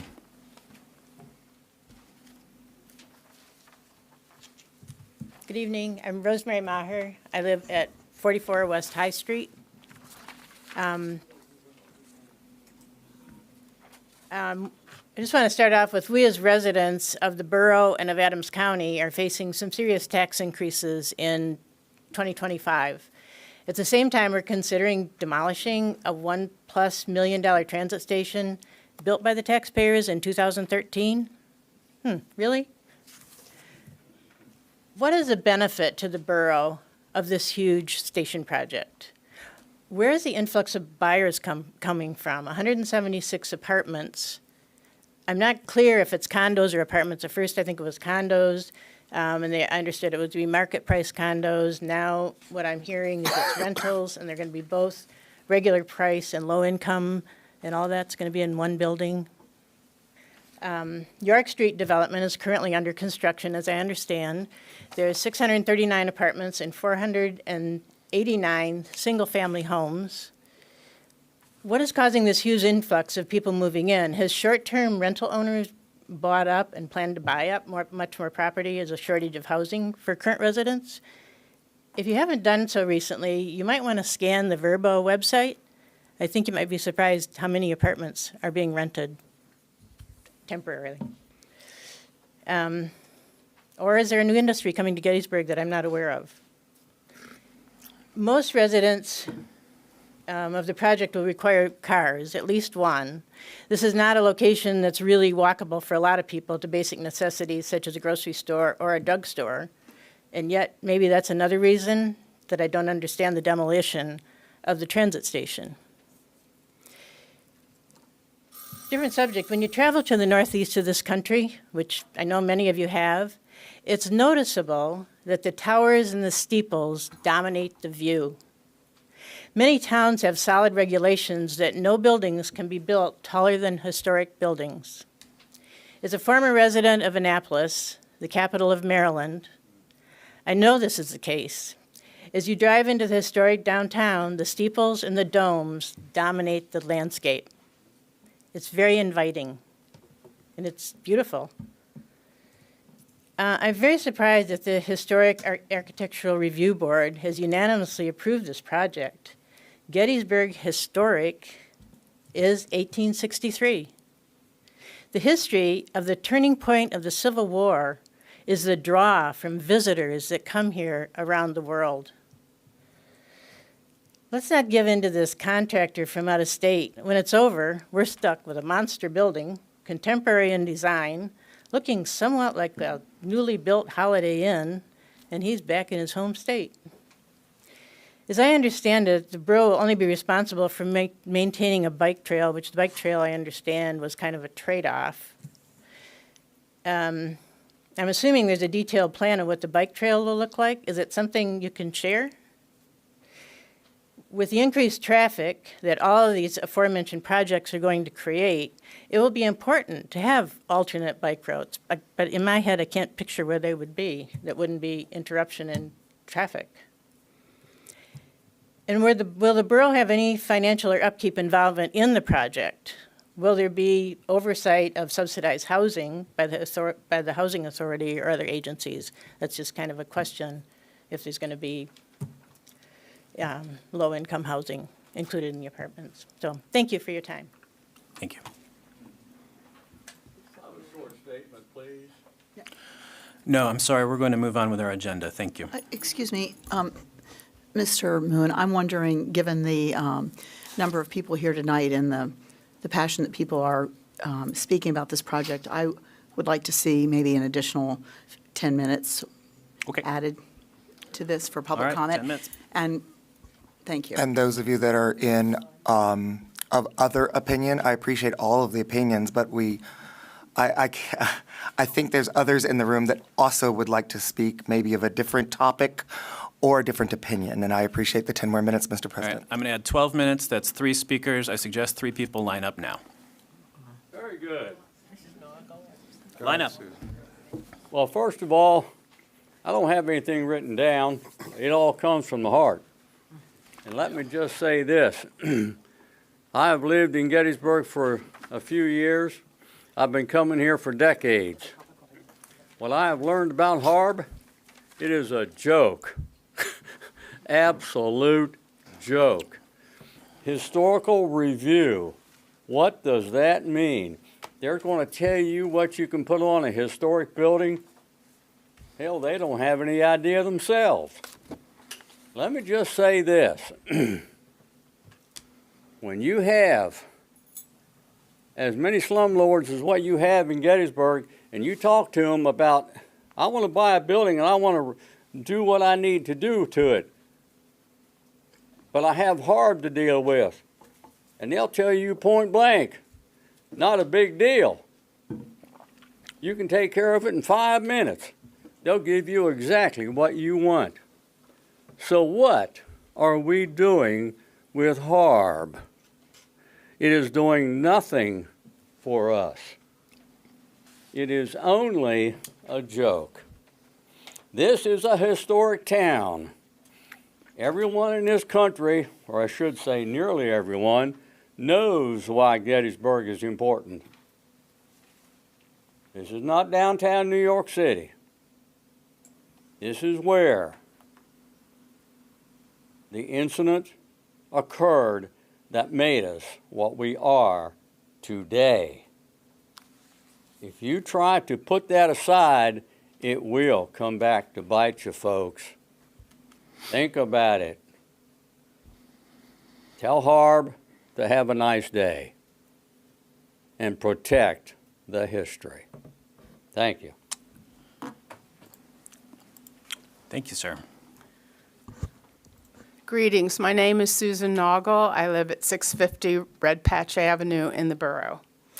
I am here to speak in favor of the unanimous recommendation of Harb to issue a certificate of appropriateness for the exterior design of the proposed development at 108 North Stratton Street. I do so even though in 2018, as council president, I voted against the zoning that is currently in place for this district. But a majority of council felt otherwise, and that remains the zoning that is in place today. The result of that decision is that we finally attracted a developer willing and able to take on the challenges presented by the site after decades of efforts and programs to encourage a project that would bring significant benefits to the community. The developer, Mr. Harrison, has followed the requirements of the current zoning and has responded to the concerns and suggestions of Harb and community members. The proposed exterior design includes elements that I believe reflect the historic character of the downtown. The use of brick and siding is very common all across the borough, as is the stone base that's proposed. That is used a lot on many of our historic structures in the historic district, as are bay windows and porches, even though these are more modern design. It is not a flat exterior or the brick box that was mentioned earlier. The step back in height with the tallest and largest portion in the center will limit the impact on the streetscapes of Carlisle and Stratton Streets. Retail office on the first floor is very common to our downtown area. And if you look at the design, that design includes historic elements and the entrances. The changes made to the building on Stratton Street will make that structure more in harmony with the other buildings in that area. And the underground parking will spare us from using valuable land and looking at parked cars on very valuable land in our downtown. He has included open space, allowing for the bike trail and landscaping, and it opens it up to the south where it will be in harmony more with the buildings, historic buildings to the south. Architecture is always transforming itself. Modern and historic elements can be blended. HARB's role to protect and maintain our historic district, it is not to require a recreation of the 19th century. Separate from the HARB recommendation, I want to share some general thoughts on the impact this development may have. In 2018, I would have voted yes had the maximum extended height been 60 feet. So I was pleased when the architect at the HARB meeting announced that they had made interior changes which reduced the height to 63 feet, less than the Gettysburg Hotel. I was also pleasantly surprised when I reviewed the viewscape study presented by the National Park Service. This building will not be the tallest structure in Gettysburg, and because of the choice of colors and location, it is not the most visible either. Adding to retail office space will potentially benefit businesses by creating a critical mass to attract more people to enjoy what Gettysburg has to offer. More people living downtown who can meet almost all their needs without getting in a car will also benefit restaurants, bars, entertainment, and retail establishments. When completed, the complex will generate a significant increase in revenue for the borough. It will also provide much-needed rental space. Pennsylvania has a rental vacancy rate of 6.1%, while the rate for Adams County is 4%. Okay, I'm sorry. Thank you. Okay, thank you. Hi, I'm Sarah Kipp. I live at 126 Baltimore Street. Thank you for the few minutes of extra time to talk tonight. I'd actually want to talk about something other than the HARB recommendation. And I'm new to this topic, so forgive me for being somewhat ignorant. But I learned recently that part of the budget is to include an additional police officer with the agency. And I just learned about that last night, and I was not paying attention to deliberations about the budget, about the need for an additional police officer.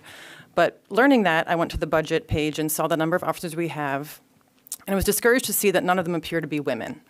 And after some quick Googling, I learned from a website called the 30 by 30 Initiative that, of course, you can imagine it's hard to find women who want to serve in police agencies. Apparently only 14% of active officers are women and only 20% of recruits.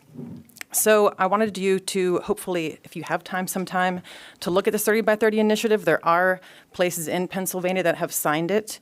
And I will just read you what the goals of this are. So agencies who have signed the 30 by 30 pledge have agreed to take measures to increase the representation of women in all ranks of law enforcement, ensure that policies and procedures are free of all bias, promote equitable hiring, retention, and promotion of women officers, and ensure their culture is inclusive, respectful, and supportive of women in all ranks and roles of law enforcement.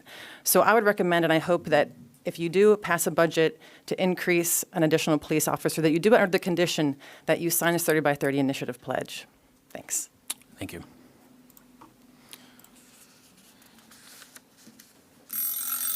All right, that is going to conclude our first public comment section. I want to thank everybody who spoke tonight.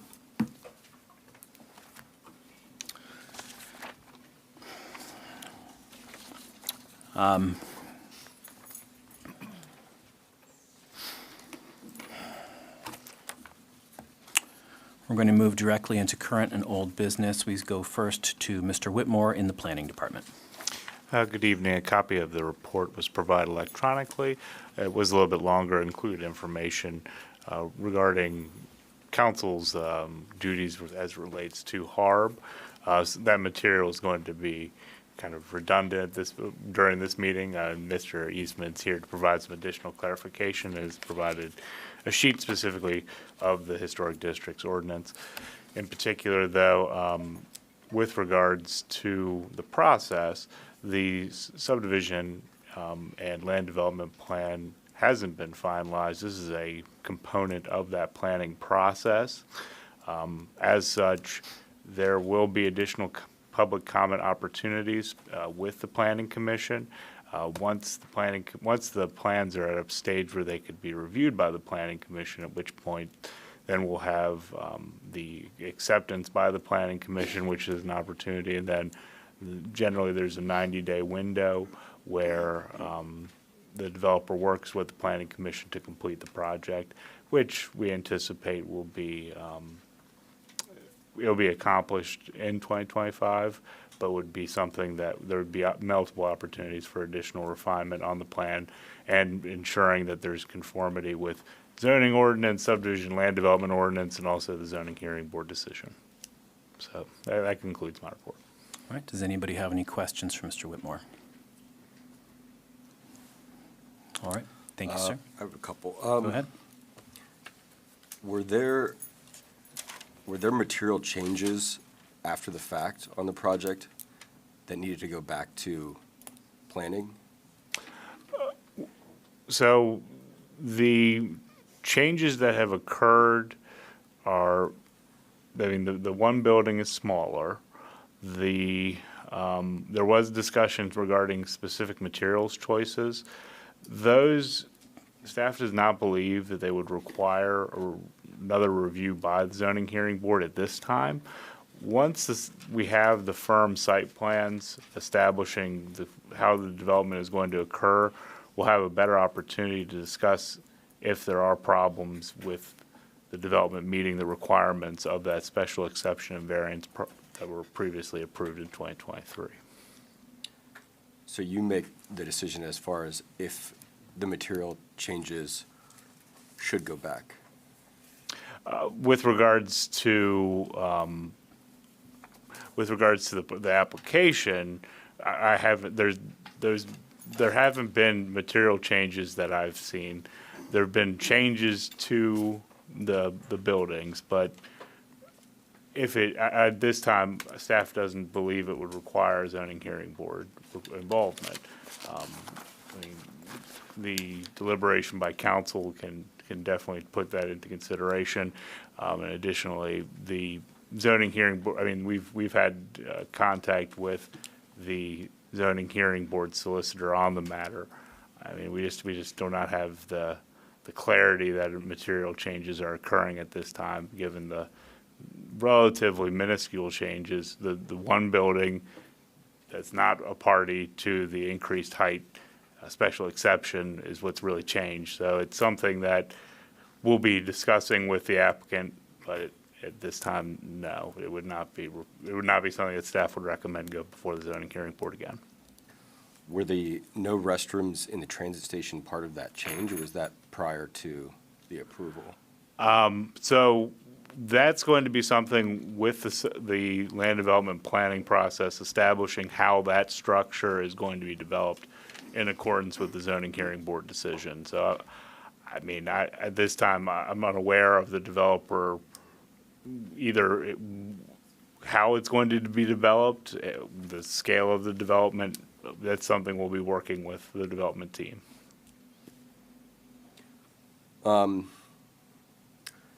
I know, I've heard on the pro side of this that it would be creating a larger tax base for the borough.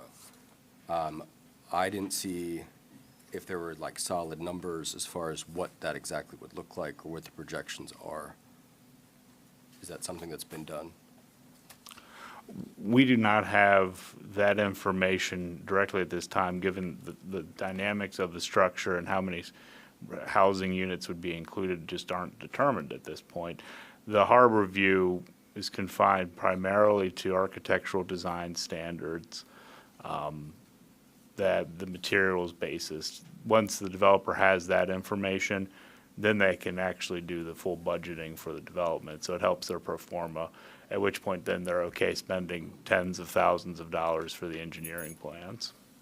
So it's something we'll have a better answer for in the future, but we just do not have clear numbers at this time. Mr. Gable's provided a base estimate before. I would, if I may, I would add two things. It's premature for the county assessor's office to assess the valuation of that property because it's not built yet, and we don't have a final design submitted to the Planning Commission for review.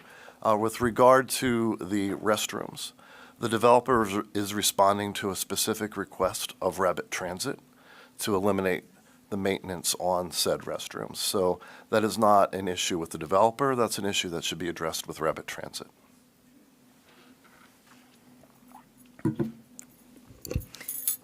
I had a question for our planning director. Mr. Whitmore, the timeline for the site plans, do you have that available at this point, or? Not at this time. I would anticipate we're going to be having discussions with the development team over the winter. It's not something that you can just turn a switch and have the plans done.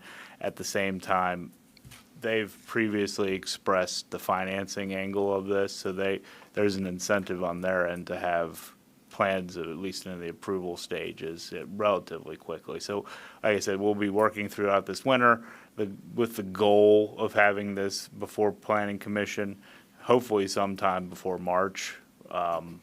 It's all going to be on their end. We can respond relatively quickly to these types of development plans and make sure everything's sequenced very quickly.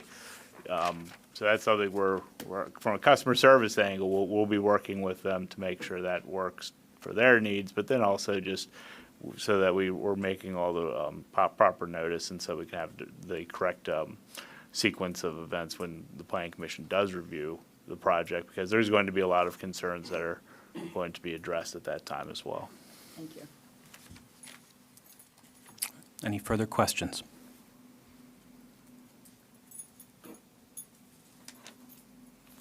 You good, Peter? As far as the housing goes, did we have any numbers on that? No. Okay.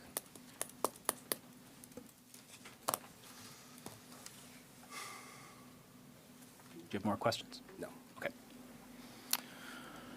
All right, unless there's any more questions for Mr. Whitmore, we're going to move on to HARB. Mrs. English. Thank you. My report is in your folder. I have two motions on the agenda.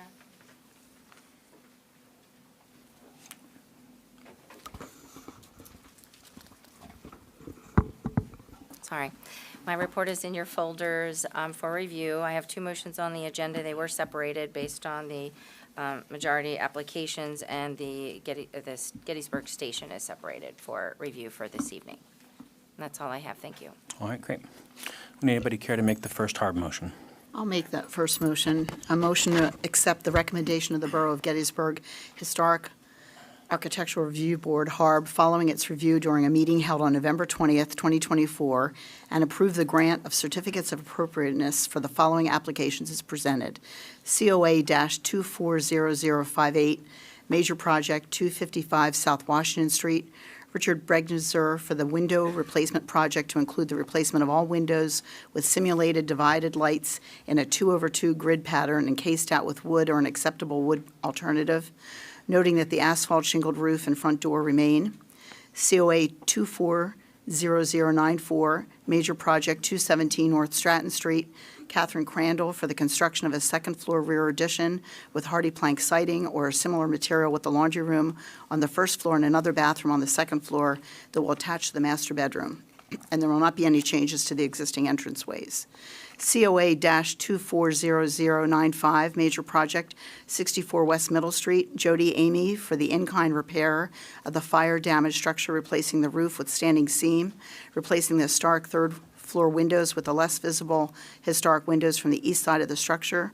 Replace the east side historic windows with Provia or similar replacement windows.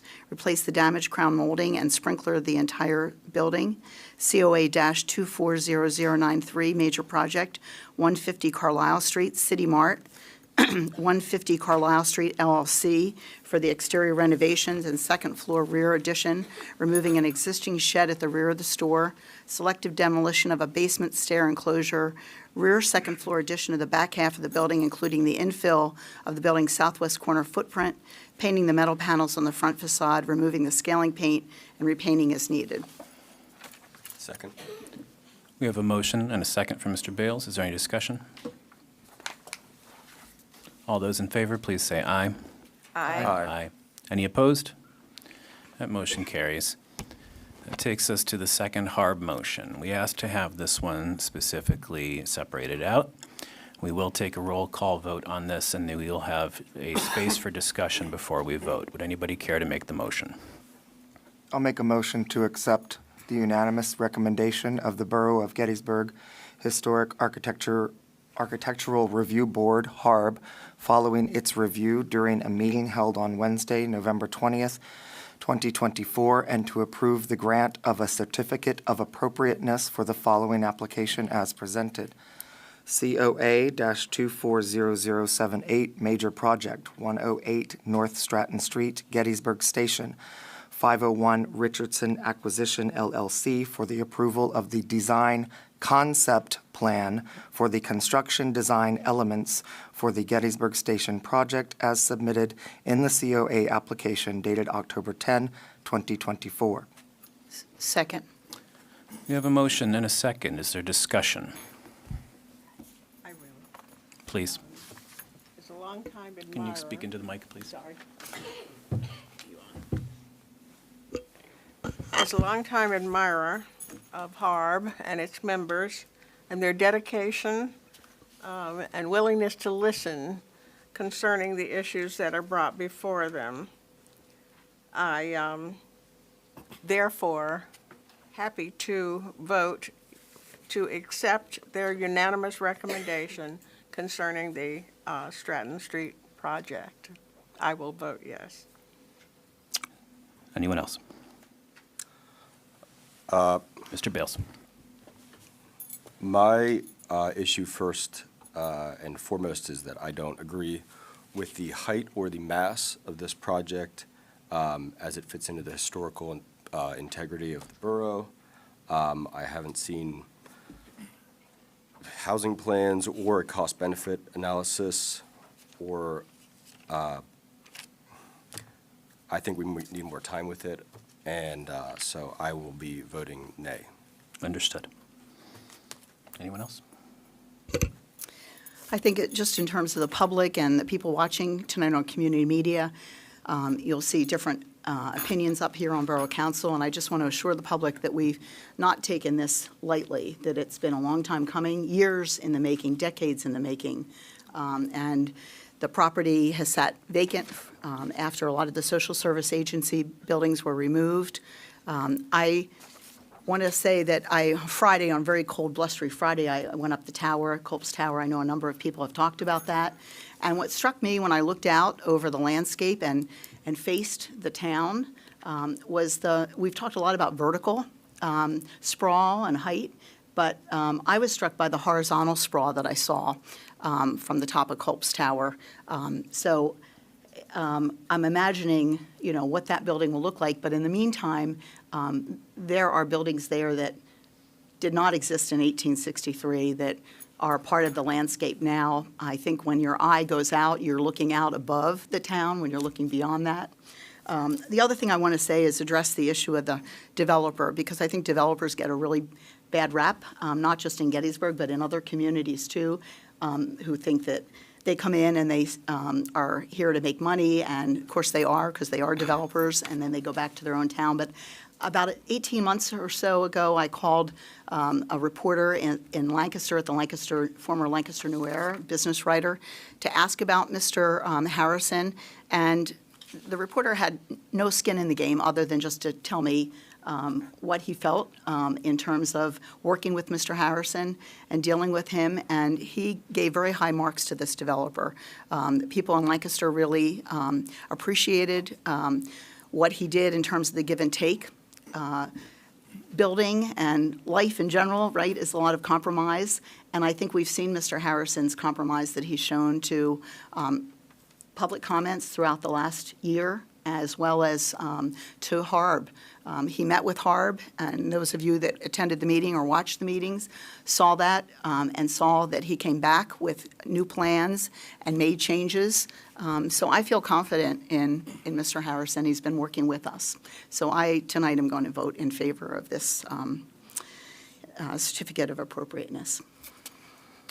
Anyone down here need to say anything? I would just like to say I appreciate everybody coming today, and as Mr. Moon mentioned, we do have several other meetings throughout the year. I can't wait to see you next year at many of them. I hope that you'll be here. Thank you for those that did take the time to call any of us, email any of us about this issue and others. And I definitely want to thank all of our authorities, boards, and commissions filled with volunteers from this community, including Historic Architectural Review Board. I, for one, do not think you are a joke, and I, for one, thank you for your service to this town. Hear, hear. Anyone else? I have some remarks. Please. So first, I'd like to thank the members of the community who show up. I appreciate, just like the members on the Borough Council, anybody that's willing to participate and be civically engaged. I thank those community members who showed up to the Planning Commission meetings, the Zoning Board hearings. I've been to some. Harb, the Borough Manager, thank you, and the Planning Director, and to the council members who were here long before me in various stages of this development. I think it's crucial that we share our opinions and give input. And I really trust that the developer took seriously the comments and suggestions and concerns alike.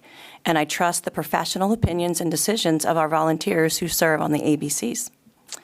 I believe that I speak for many local residents as a long-time permanent resident of Gettysburg, born and raised, when I say this project is long overdue and much needed.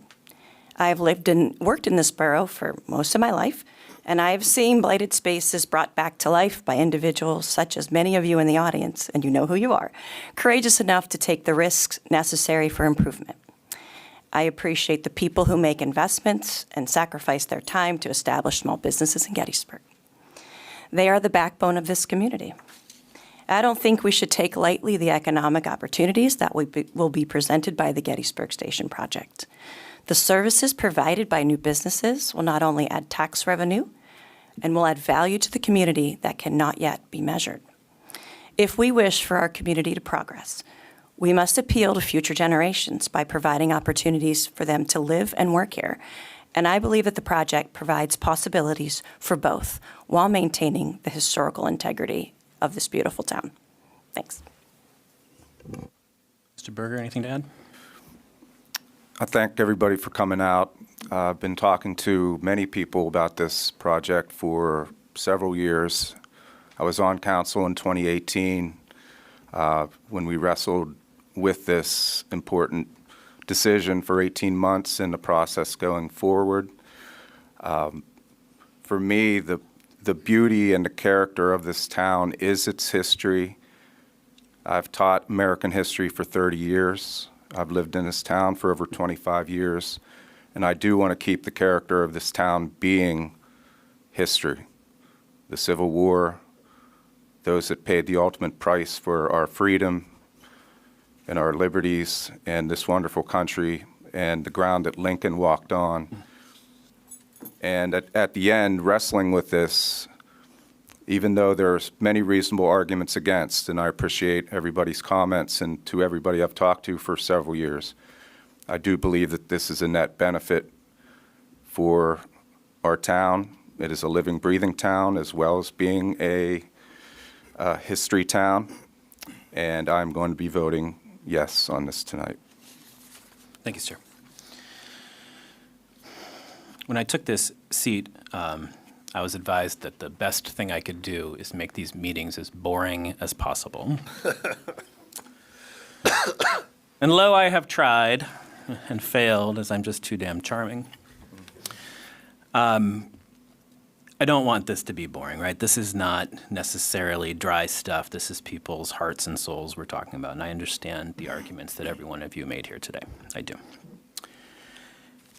I have a very good friend who is a wise mentor who advised me not to read this statement today. He said I shouldn't give people too many quotable sound bites, as it might end my political career.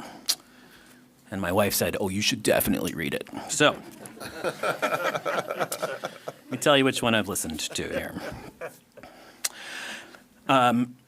First off, this isn't part of the statement, but I just want people to understand this project didn't happen by accident. This was a concerted and coordinated effort on the part of the Borough of Gettysburg, the County of Adams, our state representatives, former state senator, the Economic Alliance, and the Gettysburg Area School District. This project is not something that is happening to us at the hands of a out-of-state developer. This is something we asked him to do. So I just want to put that out there. Not all municipalities our size in the Commonwealth utilize planning and zoning for the purposes of establishing rules for development, but not all boroughs our size need to. As a recently unearthed quote from one of our founding members of the Planning Commission said in 1955, Gettysburg is in many ways, quote, a little city operating as a small town, end quote. For that reason, and because of our fluctuating historical tourism industry, which enjoys times of wild growth and times of painful contraction, it has been crucial that we do utilize these tools, planning and zoning, to protect residential housing stock, the character and history of our community, and in defense of the very concept that this is not just a place people come to do business, but it is a living, vibrant, modern borough with kids and homes and schools and all of the other treasures a town needs to survive. We have needs that are not being met in this community. We do need housing. That is true in the borough, and it is true in the county. While there is a fair supply of new housing being built up around us in rural locations, former farmland and battlefield, here in the borough, our county's urban center, for lack of a better term, we do not have that new housing. Our neighbors and coworkers who live in the surrounding townships do so to enjoy lower property taxes, yet many of them still come here daily to work and shop and worship and visit the library or whatever.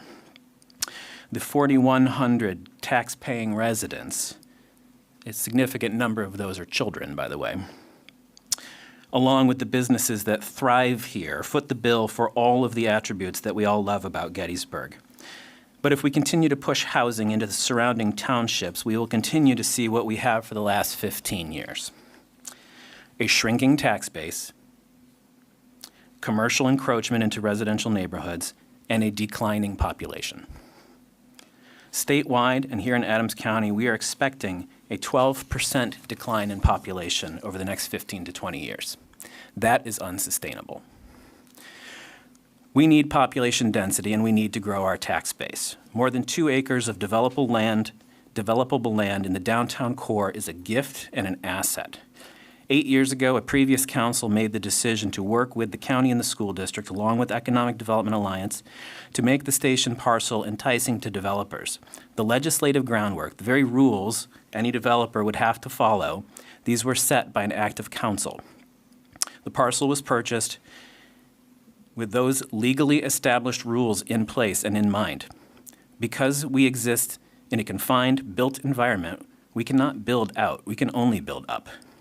The original proposals were to allow building up to 110 feet, and those did not survive. But a compromise of 72 feet was met. 72 feet is the compromise.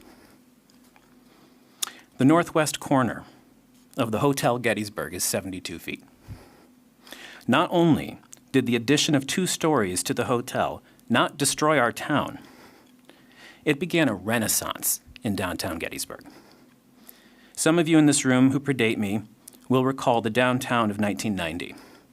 Empty storefronts, a burnt shell of the hotel on the square for a decade. It wasn't even a hotel anymore when it burned in 1983 because the hundreds of years old industry had faltered. The beautiful, dynamic downtown we see today was not an accident. It took mindful intent and money and love on the part of hundreds of people in this room, well, in this town. Some of you in this room participated in recreating this new downtown where businesses boom and grow, and it is a destination. The rebuilt, reimagined hotel at 72 feet did not destroy our culture or our history. It reinvigorated it. It was transformative. There are few today who would describe that change as a mistake, though at the time there may have been pushback, much like what we see today on the station site. Council sets the rules, the planning commission sets the direction, and the zoning hearing board, a quasi-judicial body, interprets the rules and makes legal decisions as to the appropriateness of the application.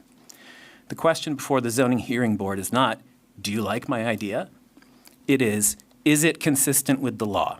And if not, are there considerations that can be taken into account and addressed through legally allowed variances or special exceptions? Special exceptions are neither special nor exceptional. They are commonplace and a recognized aspect of the zoning process. When planning hears an application too, the question is not if they like it. It is it consistent with the law? Our legal system is based on clear and defensible rules around property rights. And one thing we cannot do is change the rules on somebody who has begun their intended use in good faith. Gettysburg being Gettysburg, however, we have an added layer of review that work must clear, and that is the review by the Historic Architectural Review Board, HARB. They have set rules as to how historic structures are to be treated and have some fairly exceptional powers when it comes to the violation of those rules. What we cannot do, though, by the very rules and formative documents that created HARB, is create artificially historic-looking structures. New construction in the historic district can and should be reviewed and informed by HARB and the design guide. HARB can also not overrule council. They do not have that authority. They cannot overrule the ordinance. In this case, a previous council wrote the law allowing for the size and massing at this site. That is the law. It is now part of the rules that HARB must consider. So to review, council set the rules 8 years ago.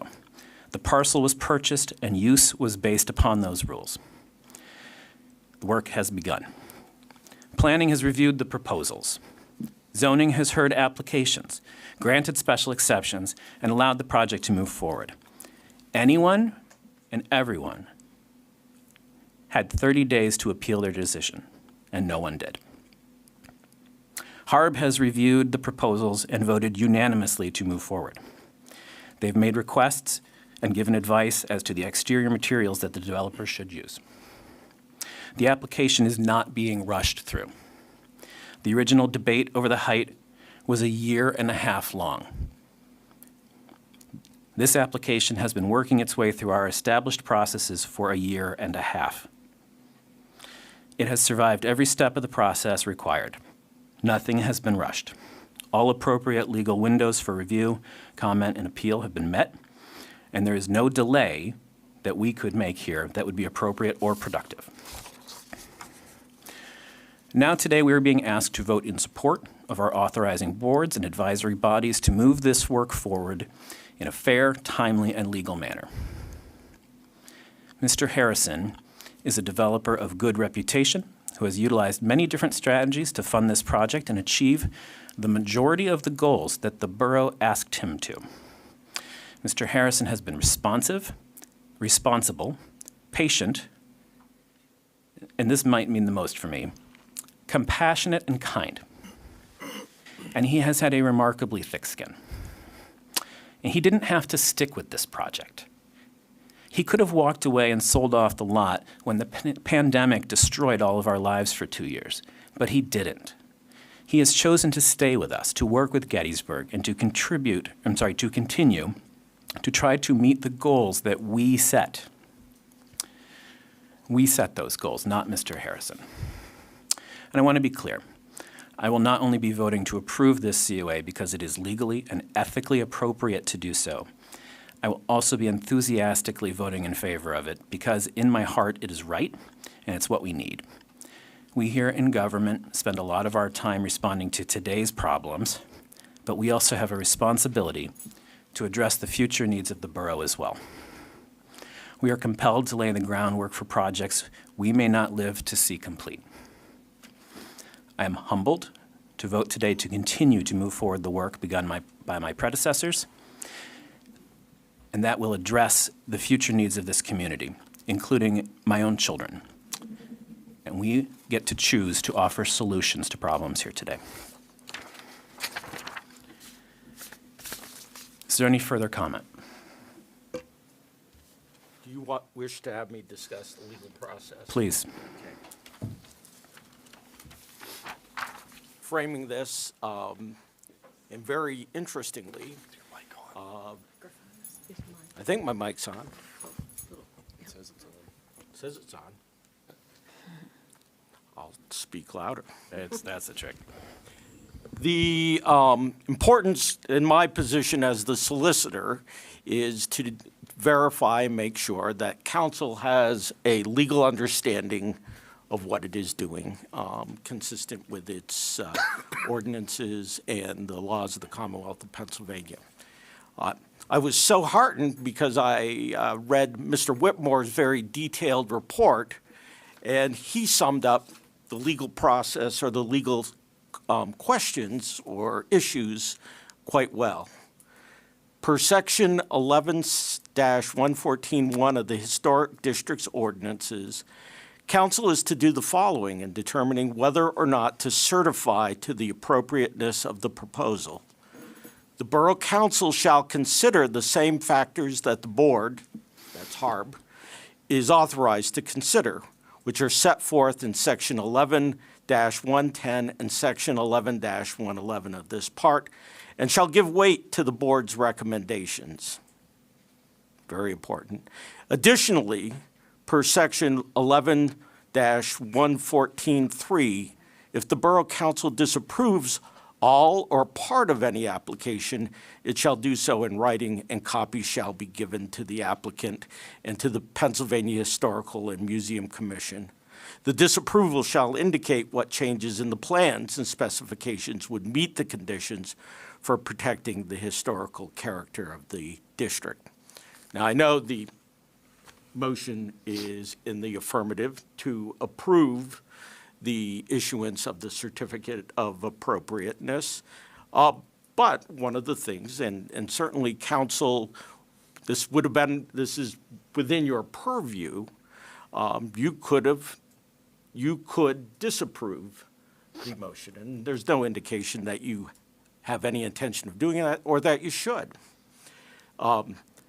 That being said, I was prepared, if there was a reversal, I was going to need to advise you that you could not just vote to disapprove this motion, but we would have to go through a very thorough analysis of the specifications set forth in the HARB ordinance in order for us to make written findings of fact and conclusions that would be provided to the developer as to why you rejected the approval of HARB. Now, again, I was not anticipating that, but that was something that I needed to think about. And let me say this, obviously, I mean, you have acted on the HARB motion that has been placed in front of you. We call it the consent agenda. You've already taken care of that. This motion was separated out. This matter is teed up for you folks to make a decision as all matters, I think, have been. One of the things that is important, though, and I provided you with the section 11-110 matters to be considered by the board in reviewing applications, is to make sure that you folks are familiar with those and that you are comfortable with that. It's a very detailed analysis, and candidly, it's the analysis that HARB has made. Interestingly, and I did provide to you Section 11-113, which provides for a written report to the Borough Council concerning the certificate of appropriateness from HARB. As you will note from the provisions of the ordinance, it says that this may be the minutes of the board's meeting concerning. So we have all of that. This is what you normally review, and that has been presented to you. Yes. However, one of the things that this is clearly a matter that is of great importance, and there's nothing that you have indicated or said that makes me think otherwise, but I want to make sure that in your determination that you feel comfortable with all of the factors, because you're supposed to consider those positive or negative. One of the things that strikes me, and I talked about this ahead of time, but because of the fact that the written report that's requires a statement of the factors from Section 11-110 that the board considered to be relevant in rendering its decision. Now, maybe we can discern or get all of that from the minutes and so forth, but one of the, and I don't sense a lot of uncomfort, if you will, in terms of moving ahead, but I want to make sure, because one of the thought processes that I had, because this is such an important component of, or important thing that you're doing, was whether or not you wanted to request, HARB's done the heavy lifting, but if you wanted to request HARB to actually submit to you that written report for your consideration on that. So it's unusual, but that would have the statement of factors that would be considered in terms of making the decision. And you could make sure that all of those factors had been properly considered and so forth. Again, this matter is teed up like we would tee up any other matter. And we don't do things illegally and improperly and so forth. But because of the issues that are clear with regards to this particular project, I want the council to be aware that under the historic district ordinance, you could receive this specific, or request that this specific report be provided to you by HARB if you wish. Understood. The last point I would like to make before we call this vote here is that our system is designed quite specifically to avoid this very thing. The idea that a political body would intervene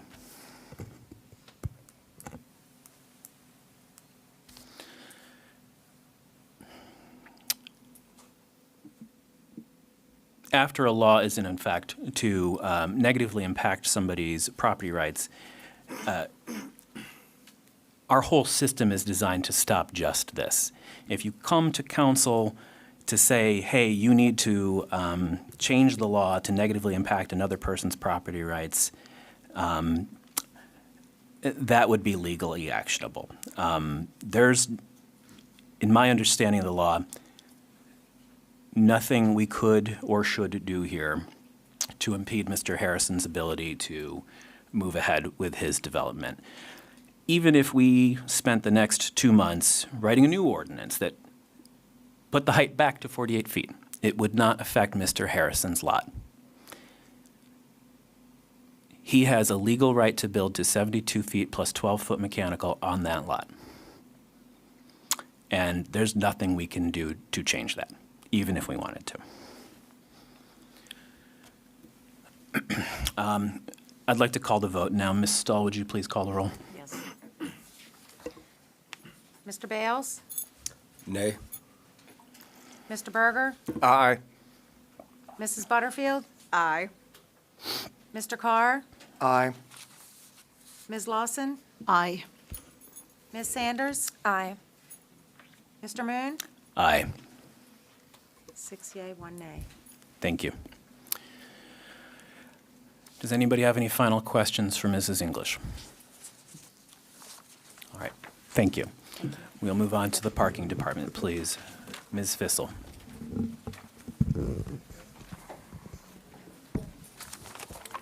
Let's give it a minute and let the room come to order.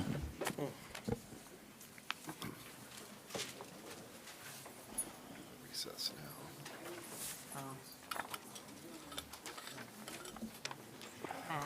Mr. President, maybe this would be the better time for the 5 minutes? Yeah, that's all right.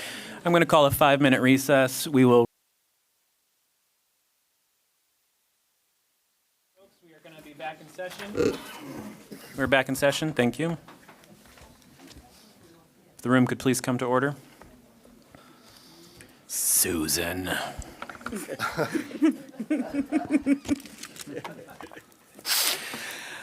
We are going to continue working through our voluminous agenda here, which we've barely scratched the surface of. We go to the parking department and Ms. Fissel. Good evening. You should have my report. I have the comparisons as usual for the ticketing. You can see we've been very busy. The pay-by-phone is continually getting higher. More people are using the app than coin. The permits are slightly down, but not everything was added in November. They got added in December, so that will make up in December, I believe. There were 42 LPPs purchased in November, 18 reserved parking spots in the parking garage. And then I have my comparisons as well for the revenue. And I would just like to say that the holiday free parking is currently in effect now, Monday through Thursday. You do have to pay Friday, Saturday, Sunday, and it is at only marked meters. All right. Any questions for Ms. Fissel? How was the weekend? It was very busy. Yes, yes. We were all very busy this weekend. Stop. All right, I'm sorry. Any questions for Ms. Fissel before we move on? All right. Becca, I was in the parking garage because I went to see A Christmas Carol, which was a wonderful production. You couldn't believe all the cars that were parked back in the garage. Yes, once one starts to park backwards, they all seem to follow suit and then call and complain that they followed the next person that they saw. And the garage did fill multiple times on Saturday. We kept having to put the full sign and remove it, and full sign and remove it, and count the spaces and remove it and put it back. And so. And I understand we had some issues with our vendor. Yes. Can you talk a little bit about that? Sure. The kiosks were set up to charge the daily rate charge of $18 that was approved, and that was all set to go. I was alerted Saturday morning. That was set Saturday 8 a.m. to 8 p.m. to do the special event rate. I was alerted Saturday morning that that rate was not working at the kiosk and that the kiosks were completely down. So I came into town, got on the phone, the email, every number I could find with the vendors. I was finally able to reach them, and they let me know it was because we had the new doors installed, that they did the programming rate for the old doors and not the new doors. So it caused the whole screen to flip sideways, and then it would not allow any credit, it would not allow you to do anything. So we were accepting pay by phone as payment. There was a slight issue with pay by phone as well, but it was actually giving extra days for the $18. It sure was. It was 6.5 days total, I believe. It was, and they are not sure why. I have emailed them first thing this morning. Actually, I emailed them Saturday. They reached out to me this morning, and they are not sure why either that had happened, and they were checking into their development team. Yeah, one of our customers for the Gettysburg Christmas movie showed me her phone. She says, yeah, I got 6.5 days for $18. And I said, oh, don't worry. I assure you we will not honor that. All right. Any other questions for Ms. Bissell? All right. Thank you, ma'am. Mr. Harbaugh. Good evening. Oh, yeah. Good evening. You should have received my report. A couple highlights on my report is last month, at the beginning of the month, we completed our brush run for the fall. If people still have brush out there, they can bring it down to our shed. We take brush all year round at 457 East Middle Street. We started collecting leaves, and we're continuing to collect leaves. Piles keep showing up, leaves keep dropping, residents keep raking, so we'll keep sucking up leaves till the first of the year or more, once they're all gone. My department as well was busy over the weekend with the special events. In the process of preparing for the festival, we were tearing down from the Remembrance Day Parade yet, so we're still working on that. And there is we're preparing for another special event at the end of the year. May I ask a question? Yes. So I noticed the other day that a telephone pole on Carlisle Street in close proximity to the transit center seems to have exploded. Correct. Do we know what happened there, and whose responsibility is it to address that?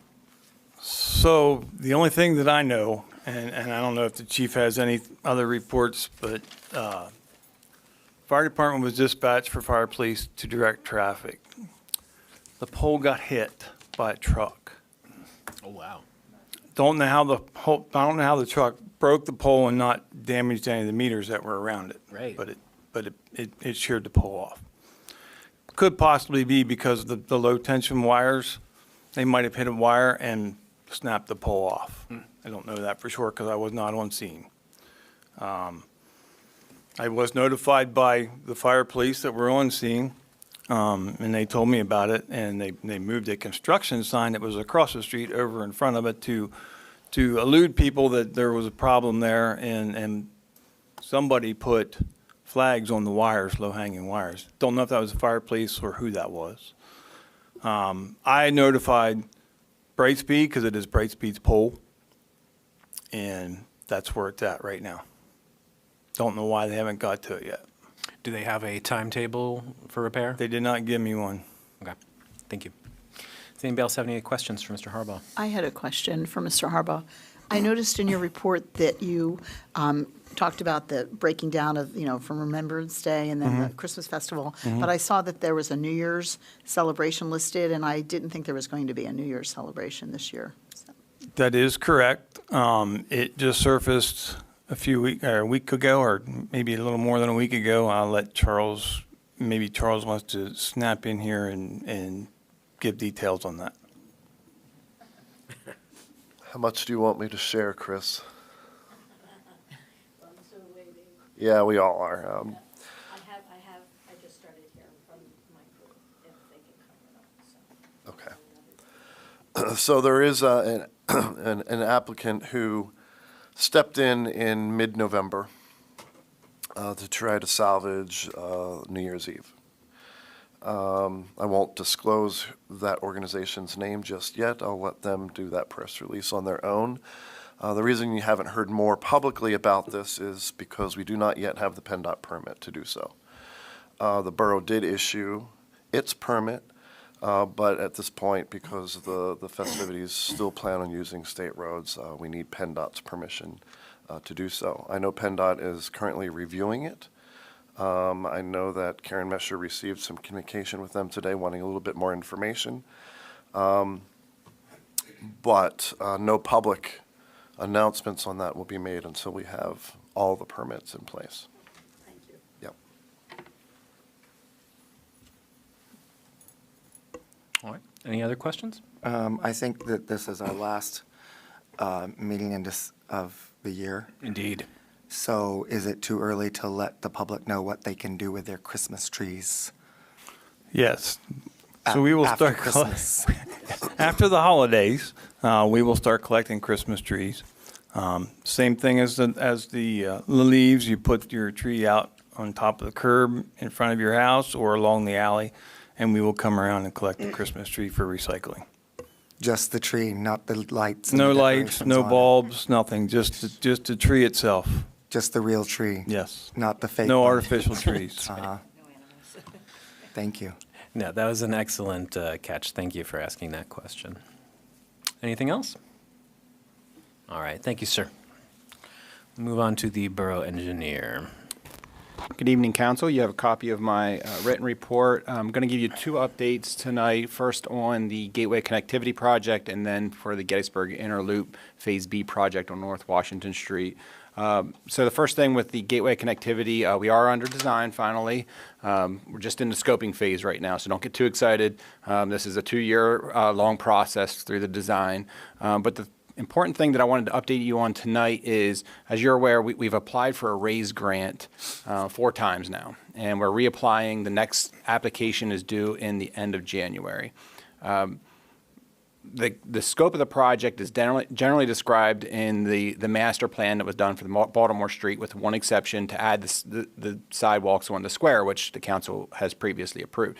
There's another item, a significant item, that we would potentially like to add to the application, and this is at the request of Gettysburg Municipal Authority. They would like to replace the sewer and water lines in the street prior to us completely replacing all of the brand-new bricks and street. There's merit in that request, in that they don't want to have a 100-year-old water line under a street that we just got done putting $13 million into, and then have to dig up that project. The catch is it's a significant expense to add those utilities. We've currently have about $1 million of the $4 million it would cost for those utilities in the application. So if we add the full cost of all of the utility, we'll be taking it from $1 million to $4 million to include it in the application. It'll take our application from around $12.5 million to $15.5 million. The only thing, it doesn't change anything in terms of the cost to the borough. This is just simply for the amount that we are requesting with the RAISE grant application. So if you're comfortable with increasing the amount for that, it doesn't change anything. And the only reason I can say that is because the municipal, what we talked to with the municipal authority, and they're going to be taking this to their board meeting, their next board meeting, which I believe is next week.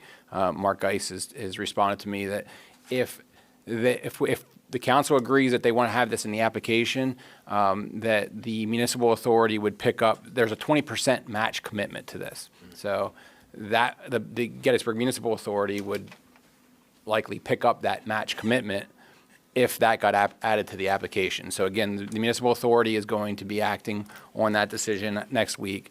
I just wanted to bring that to your attention. We'll be applying for that at the end of January. So there's no motion or anything like that on your agenda tonight. But just think about that in January. I'll be following up with this discussion, and if you're okay with it, we'll proceed accordingly. If you have any concerns with it in the meantime, feel free to let me know. Now on to the Gettysburg Inner Loop project. We are, as you know, the CSX has delayed the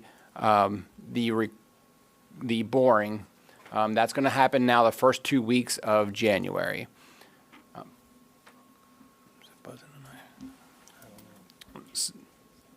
Okay. It's a fan. Okay. So the goal with the project is to complete the boring in the first 2 weeks of January, and then finish all the rest of the remaining pipe work. The end of January is going to probably go into February. At that point, we can move into the next 2 phases of the project to replace all of the sidewalks. One of those 2 phases is funded by CDBG. We've advertised for bids. I was hoping today to have an award of those bids, but we only received 1 bid. CDBG will not allow us to move forward with award. It's a DCED rule that with only 1 bid, you must rebid. If you only get 1 bid again, then we can move forward, but we must rebid at least 1 time. So that will happen over the course of the next month or so. In the meantime, we were able to view the bid. So while I can't unveil any of the numbers with that because it would be illegal to do so, I can tell you that I was able to look at some of the things that were a bit concerning. And there's 2 the costs were high. I'll say that. much higher than 130, our total amount that we have for the CDBG is $260,000. The costs were almost $130,000 more. And that really attributed to two items. One is winter work. So having to push this thing back now by 2 months will get us out of winter work. So that will fix itself. The other one was the RRFBs. It's rectangular rapid flashing beacons. We have those around the borough. We have them. We've just installed them on West Middle Street. We have them in front of Mr. G's on Baltimore Street. There's one at the college. There's one on the old right next to or across the crosswalk to Hack. So that's where you push the button and the lights flash on the pole, and it's supposed to stop cars so that you can have a break in traffic to get across the street. We found that the cost to installing those things are going to be over $50,000, a significant portion of the project. And I start to question whether we really need those there. There are railroad tracks in that location that act as a speed table, so people don't go very fast. If you can imagine on North Washington Street, it's a pretty good dip right there. There is a T intersection, so it's not a mid-block crossing. It would be considered a normal crosswalk if we didn't want to include them. And there's not a ton of traffic in terms of trying to find a break in traffic. So really the only benefit of the RRFBs in that location would be for those, a person in a wheelchair or something like that. Most of the college students don't use the one that already exists on North Washington Street. They're able-bodied college students that just jump across the curb and jump across the street, right? So I started questioning, is this really worth $50,000?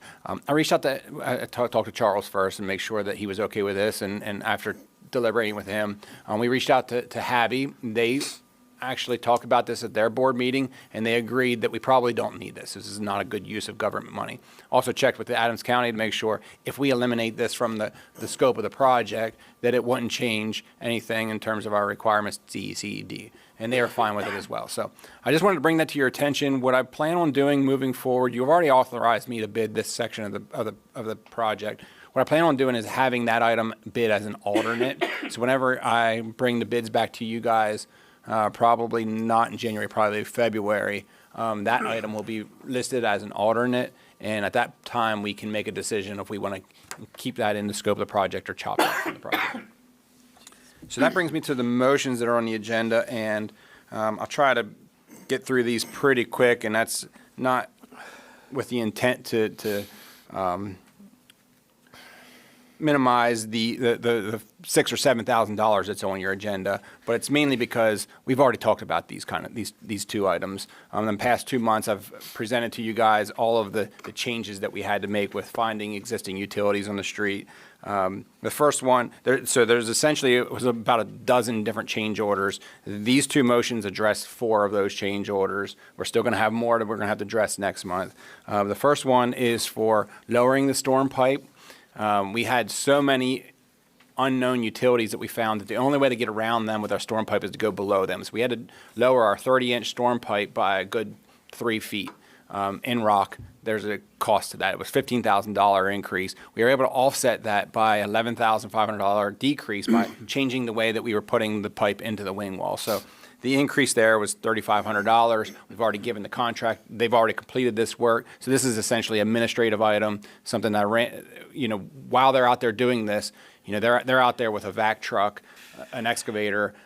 The vac truck's $305 an hour. So we can't stop their work. We need to get them moving as fast as possible. So this doesn't happen in a vacuum. It's not just me alone making these decisions to keep them moving. I talked to Robbie, I talked to Charles. We make sure we keep them moving. So the first one is to address those 2 items. And then the second change order is for exactly what Chad mentioned. If you can remember last month, he said, what was that mangled pipe that I saw near Chambersburg Street? That was an old stormwater pipe that wasn't at the location that we thought it was going to be. We weren't able to get televising equipment to know that before because the pipe had failed so badly that there wasn't a bottom in the pipe. So we needed to replace the pipe. The Stormwater Authority picked up the cost of purchasing the pipe. Our contractor had to replace it. That was about a $7,000 line item. We were able to offset that by eliminating one inlet in that location, which knocked down the price to $3,700. So those are the two change orders that are on your agenda. I'll call them relatively minor. The total project's over $1 million project, so $7,000 is what I would categorize as minor. The last motion is just for a typical application for payment to the contractor. The only thing I want to say about that is that these motions have to happen in order like this. If one of the first two motions would fail, the application for payment would be different at that point. So we would have to go back and revisit that one. So that is all I have, unless you have any questions for me. Any questions? All right. Anybody care to make the first motion? I'll make a motion to approve contract change order number 3 in the amount of $3,560.56 to the contract with York Excavating Company for the North Washington Street Water and Storm Project as recommended by the Borough Engineer. Is there a second? Second. Any questions or discussion? All those in favor, please say aye. Aye. Aye. Any opposed? Motion carries. Would anybody care to make the second motion? I'll make a motion to approve contract change order number 4 in the amount of $3,720.58 to the contract with York Excavating Company for the North Washington Street Water and Storm Project as recommended by the Borough Engineer. Is there a second? Second. We have a motion and a second. Is there any discussion? All those in favor, please say aye. Aye. Aye. Any opposed? Motion carries. The third motion. I'll make a motion to approve application for payment number 3 to York Excavating Company in the amount of $127,563.84 for the North Washington Street Water and Storm Project as recommended by the Borough Engineer. Is there a second? Second. We have a motion and a second. Is there any discussion? All those in favor, please say aye. Aye. Aye. Any opposed? Motion carries. Are there any last-minute questions for Mr. Clabaugh? Do you have a question you need us to answer here tonight? Okay. Thank you. Anybody? All right. Thank you, sir. Appreciate your attention to these matters. That takes us to Chief Glenning.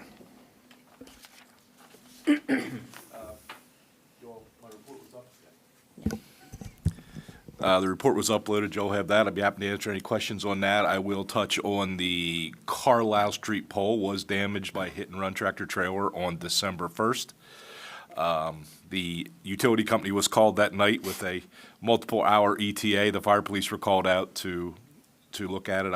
I would suspect, don't know for sure, I would suspect they were the ones that hung the flags from the line and didn't actually just fix it, but that's conjecture. Good enough.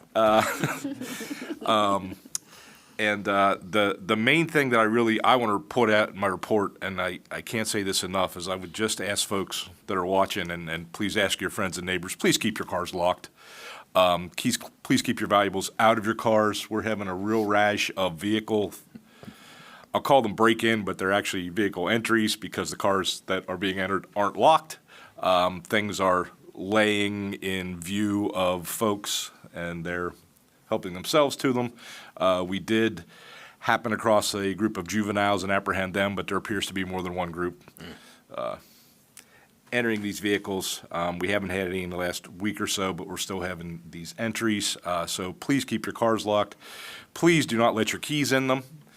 Please do not hide your keys in them, especially if you have a push-start vehicle. And I just can't reiterate that enough. Try to bring your packages in early because unfortunately we have the I will refer to them as Grinches, and the porch pirates that like to remove other people's packages from their porches.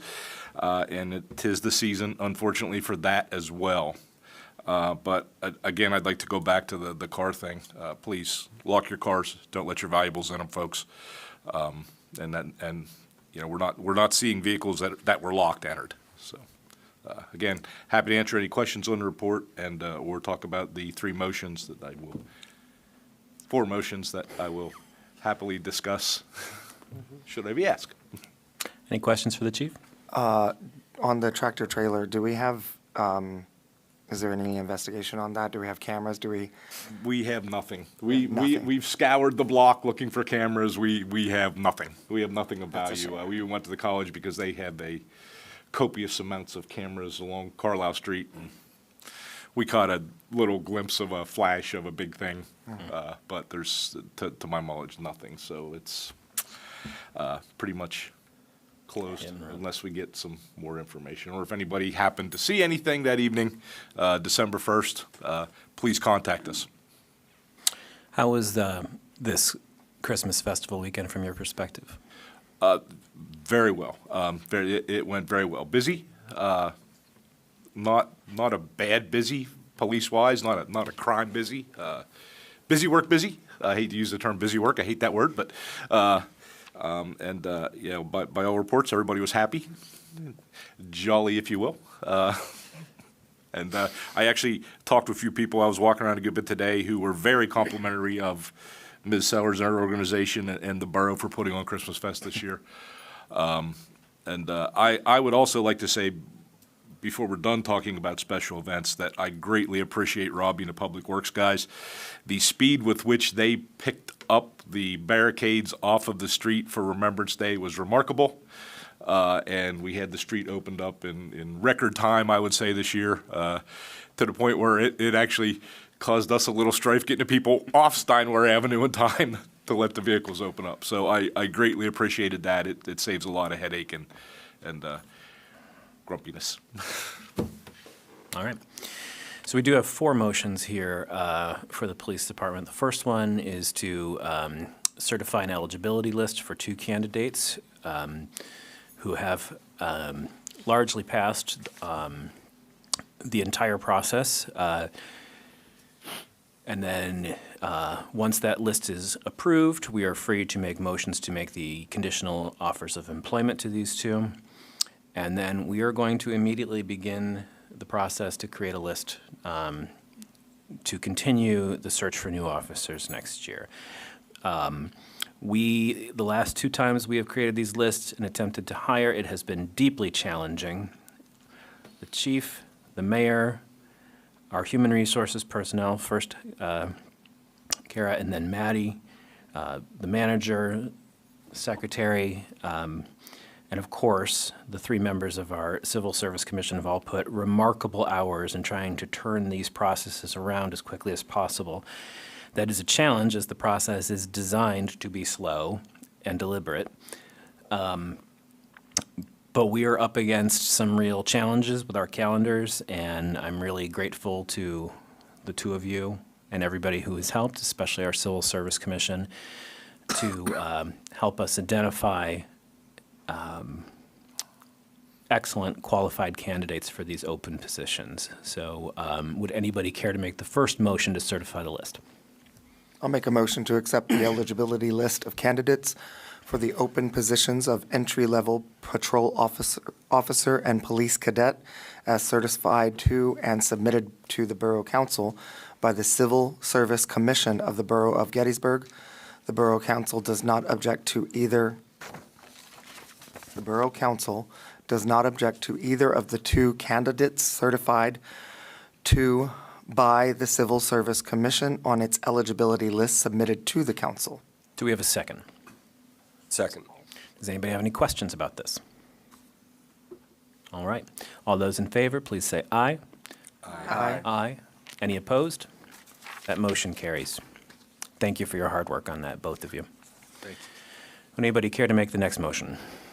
I'll make a motion to make a conditional appointment of Anthony Harris as the first-ranked candidate on the eligibility list as certified to and submitted to the Borough Council by the Civil Service Commission of the Borough of Gettysburg for an open position of entry-level patrol officer with the Gettysburg Borough Police Department. Said conditional appointment of an entry-level patrol officer shall become effective on January 1, 2025. Is there a second? Second. All right. Would you like to speak a little bit about Officer Harris?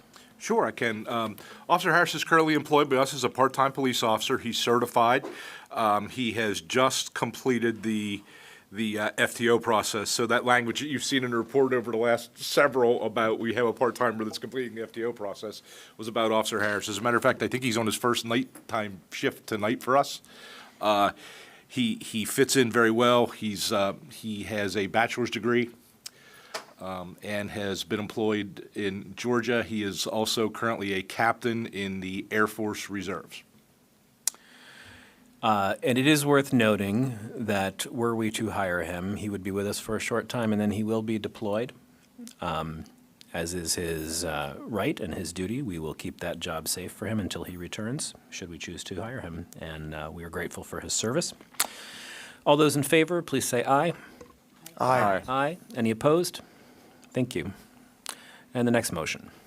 I'll make a motion to make a conditional appointment of Austin H. Kane as the second-ranked candidate on the eligibility list as certified to and submitted to the Borough Council by the Civil Service Commission of the Borough of Gettysburg for an open position as a police cadet with the Gettysburg Borough Police Department. Said conditional appointment of a police cadet shall become effective on January 6, 2025. Is there a second? Second. We have a motion and a second. Would you like to give us any information about this Sure. cadet? I just recently met hopefully soon to be Cadet Kane. He seems like a very nice young man. He is a veteran of the United States Marine Corps.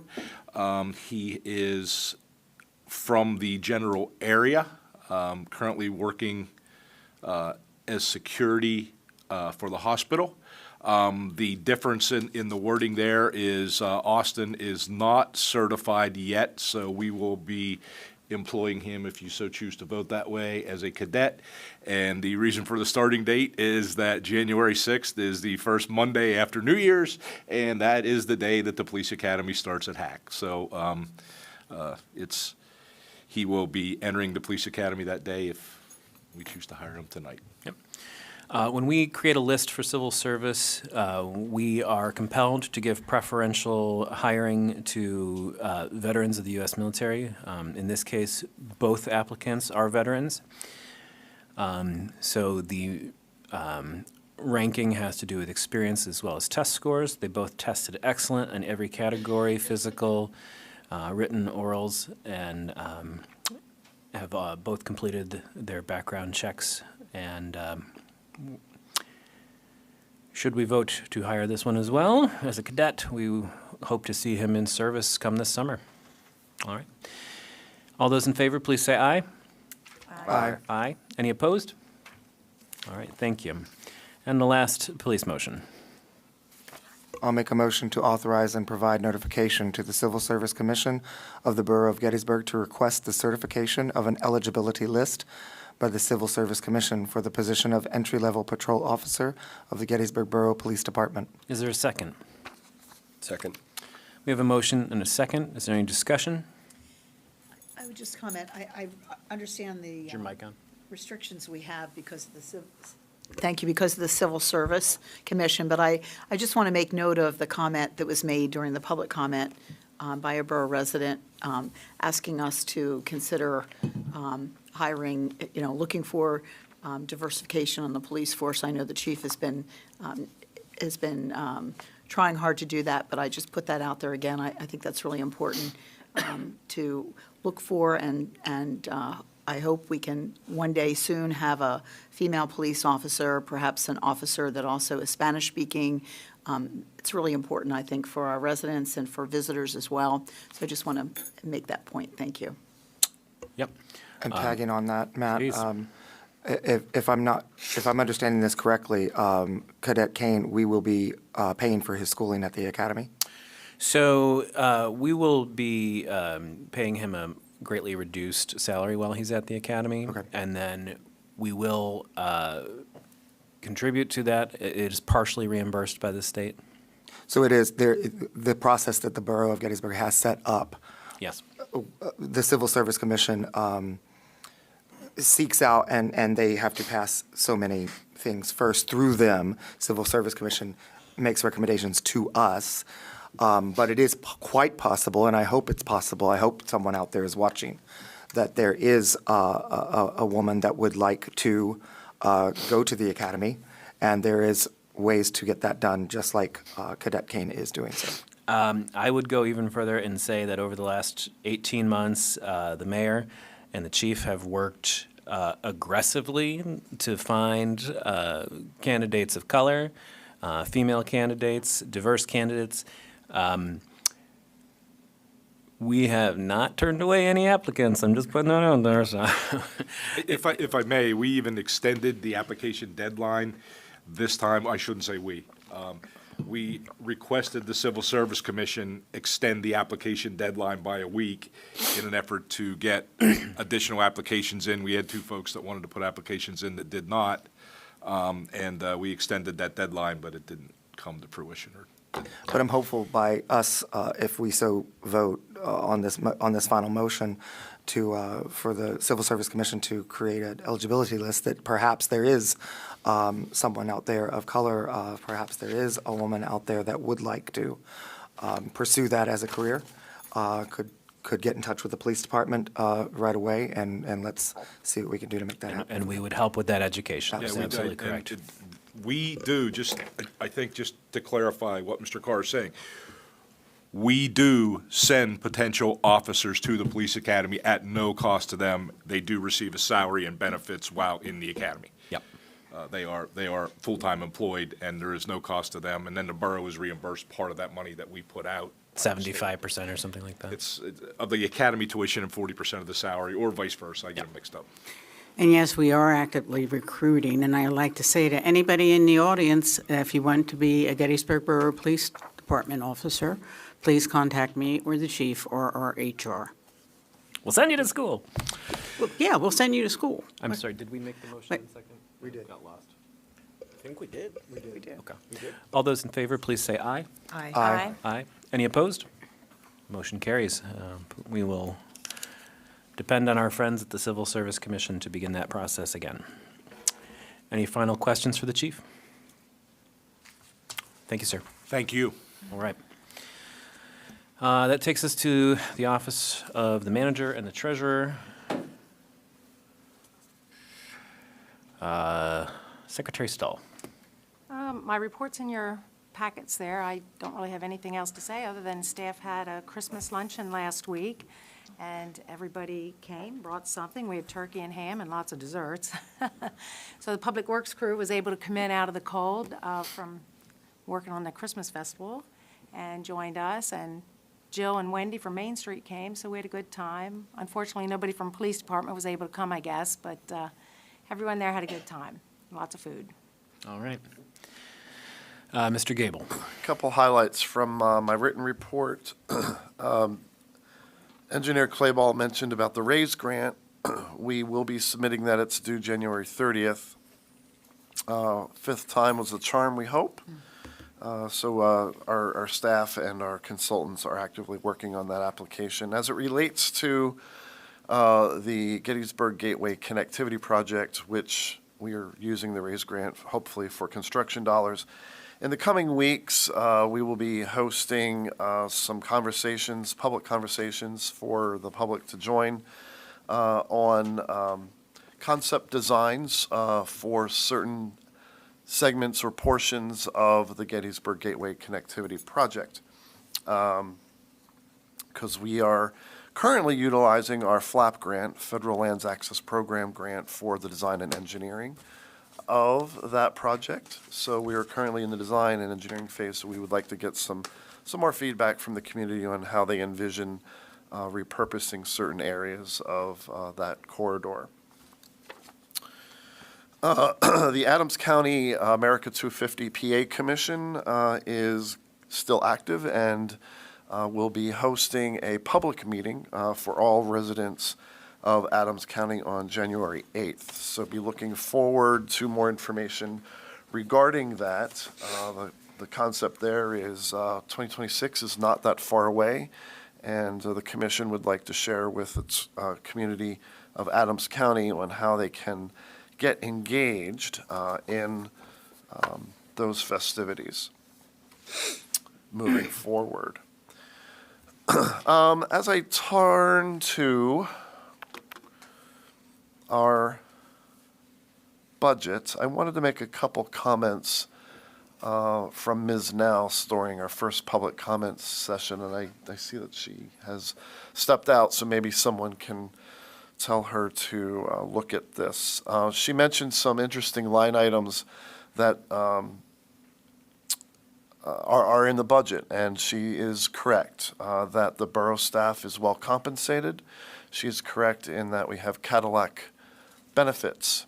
The unfortunate thing is we just cannot indiscriminately cut those things. Those are all items subject to bargaining. We have 2 labor unions, and trust me, as the chief negotiator, I bring them up at every negotiation session, and I'm looking to find ways to stretch dollars. But the union has a strong hand to play, and they play it.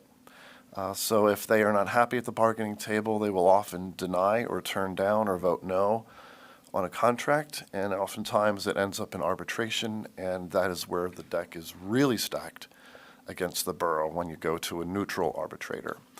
I would interject, if I may, and add that the HRAs specifically were a negotiated point in this contract. That's correct. Yep. Yeah. So we do look at that. So I appreciate Ms. Nouse bringing that to light. And I just wanted to respond to that we do look at those things aggressively.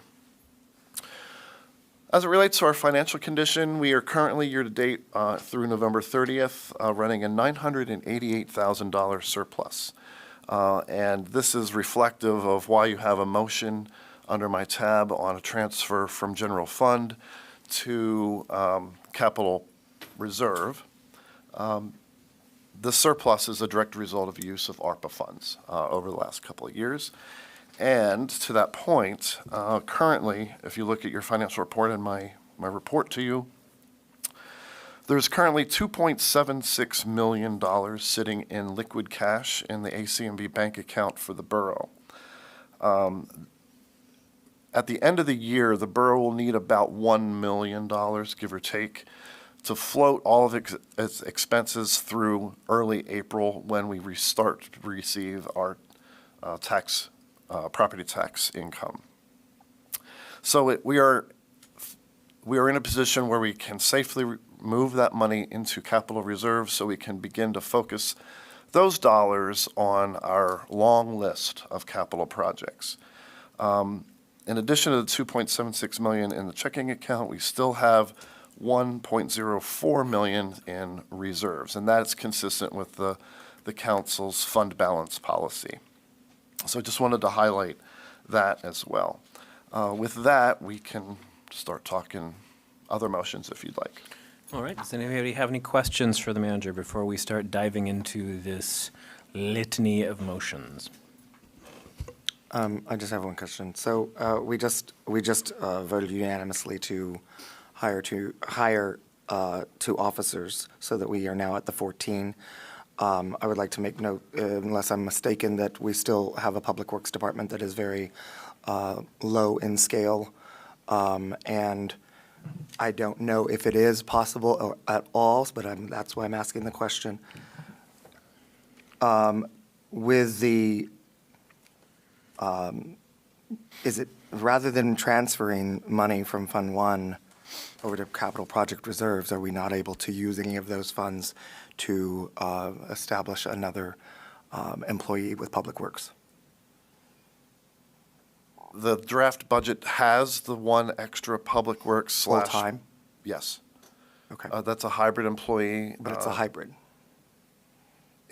Yes, it's a hybrid where 75% of their duties is in the job description is written, will work for Public Works, 25% for parking, primarily maintenance on the Racehorse Alley garage. That salary is largely envisioned to be paid for out of the increased parking rates that, should you approve, will go into effect January 1. Thank you. No, I understand your question, and I fully support the where you're coming from. No, I get it. I think that was something we need to. If we're going to continue to increase staffing, we need to phase it in, and that would be something to start talking about in August. All right, let's start working through these motions. Would anybody care to make a motion to approve all bills and payrolls for the month as presented? So moved. Is there a second? Second. We have a motion and a second. Any discussion? All those in favor, please say aye. Aye. Aye. Any opposed? Motion carries. The next motion, please. I'll make a motion to approve the distribution of the Eichelberger stale funds to the borough residents as required and recommended. Is there a second? Second. We have a motion and a second. Is there any discussion? Yes, I would like just to quickly add what that is for folks in the public that might not be familiar with it. I think back in the 50s, Sarah, if I'm not mistaken, this fund was created to assist families of need throughout the borough. A few years ago, the funds were moved to the Adams County Community Foundation, where they invest those funds very wisely, and every year we use the dividends of that investment to provide holiday meals to folks in need in Gettysburg. Very cool. All those in favor, please say aye. Aye. Any opposed? The motion carries. The capital fund transfer. I'll make a motion to authorize the transfer of $1.75 million from Fund 01, General Fund Reserves, to Fund 30, Capital Project Reserves, for the future use of capital projects consistent with the 2022-2026 capital improvement plans. Is there a second? Second? Any further discussion? All those in favor, please say aye. Aye. Any opposed? Motion carries. Borough fees and charges. I'll make a motion to adopt a resolution for the purposes of setting, updating, and confirming the borough's fees and charges for the issuance of licenses, permits, and the provision of municipal services in fiscal year 2025. Is there a second? Second. We have a motion and a second. Is there any discussion? All those in favor, please say aye. Aye. Any opposed? Motion carries. The next motion, please. I'll make a motion to adopt the Borough of Gettysburg budget for fiscal year 2025 containing an estimate of annual revenues and receipts for the general fund in the amount of $6,941,774 and an estimate of annual expenditures in the amount of $6,941,774. Is there a second? Second. The savvy observer will note that those numbers match to the penny. As a municipal government, we are required to operate on a balanced budget. We are not allowed to operate in deficits or surpluses beyond that occur naturally. Is there any discussion? All those in favor, please say aye. Aye. Any opposition, please say no. Motion carries. The next motion, please. I'll make a motion to adopt the Borough of Gettysburg budget for fiscal year 2025 containing an estimate of annual revenues and receipts for the Fire Protection Services Fund in the amount of $248,861 and an estimate of annual expenditures in the amount of $248,861. Is there a second? Second. We have a motion and a second. Any discussion? All those in favor, please say aye. Aye. Any opposed? Motion carries. Next, please. I'll make a motion to adopt the Borough of Gettysburg budget for fiscal year 2025 containing an estimate of annual revenues and receipts for the Community Development Block Grant CDBG Fund in the amount of $129,391 and an estimate of annual expenditures in the amount of $129,141. Second. We have a motion and a second. Is there any discussion? All those in favor, please say aye. Aye. Aye. Any opposed? Motion carries. Next, please. I'll make a motion to adopt the Borough of Gettysburg budget for fiscal year 2025 containing an estimate of annual revenues and receipts of the capital projects funds in the amount of $317,109 and an estimate of annual expenditures in the amount of $1,857,142. Second. We have a motion and a second. Any discussion? All those in favor, please say aye. Aye. Aye. Any opposed? Thank you. The motion carries. Next, please. I'll make a motion to adopt the Borough of Gettysburg budget for fiscal year 2025 containing an estimate of annual revenues and receipts for the Debt Service Fund in the amount of $650,551 and an estimate of annual expenditures in the amount of $641,059. We have a motion. Is there a second? Second. Heard Mr. Berger as a second. All those in favor, please, I'm sorry, is there any discussion? All those in favor, please say aye. Aye. Aye. Any opposed? The motion carries. Thank you. Next. I'll make a motion to adopt the Borough of Gettysburg budget for fiscal year 2025 containing an estimate of annual revenues and receipts for the Capital Reserve Fund in the amount of $173,378 and an estimate of annual expenditures in the amount of $0. Second. We have a motion and a second. Is there any discussion? All in favor, please say aye. Aye. Aye. Any opposed? The motion carries. Next, please. I'll make a motion to adopt the Borough of Gettysburg budget for fiscal year 2025 containing an estimate of annual revenues and receipts for the Liquid Fuels Fund in the amount of $178,793 and an estimate of annual expenditures in the amount of $72,847. Second. We have a motion and a second. Is there any discussion? All those in favor, please say aye. Aye. Any opposed? That motion carries. Next, please. I'll make a motion to adopt the Borough of Gettysburg budget for fiscal year 2025 containing an estimate of annual revenues and receipts for the revolving loan fund in the amount of $26,767 and an estimate of annual expenditures in the amount of $0. Second. We have a motion and a second. Is there any discussion? All those in favor, please say aye. Aye. Any opposed? Motion carries. Next. I'll make a motion to adopt the Borough of Gettysburg budget for fiscal year 2025 containing an estimate of annual revenues and receipts for the ARPA fund in the amount of $16,068 and an estimate of annual expenditures in the amount of $350,000. Second. We have a motion and a second. Is there any discussion? All those in favor, please say aye. Aye. Any opposed? Motion carries. Next, please. I'll make a motion to enact an ordinance fixing the tax rates and levying the taxes of the Borough of Gettysburg for fiscal year 2025 at 4.5566 mils on each dollar of real estate assessed valuation for general borough purposes, 30 mils on each dollar of occupational assessed valuation for general borough purposes, and at .5000 mils on each dollar of real estate assessed valuation for fire protection services appropriations tax purposes. Second. We have a motion and a second. Is there any discussion? All those in favor, please say aye. Aye. Any opposed? The motion carries. Next, please, we have the planning reappointments. I'll make a motion to appoint John Rice as a member of the Gettysburg Borough Planning Commission for a 4-year term commencing in January 2025 and expiring in January 2029. Is there a second? Second. We have a motion and a second. Is there any discussion? I just have a comment, and this motion, reappointing John Rice to planning, and the next 4 motions are volunteers in the community that serve on the ABCs, the authorities, boards, and commissions. We have 10 of those. We have about 60 residents in the borough that volunteer for these. All 5 of these motions are reappointments, so I am grateful. My co-chair of the ABCs, Mrs. Butterfield, and I are very grateful to these residents who are volunteering and willing to serve another term. Thank you. Hear, hear.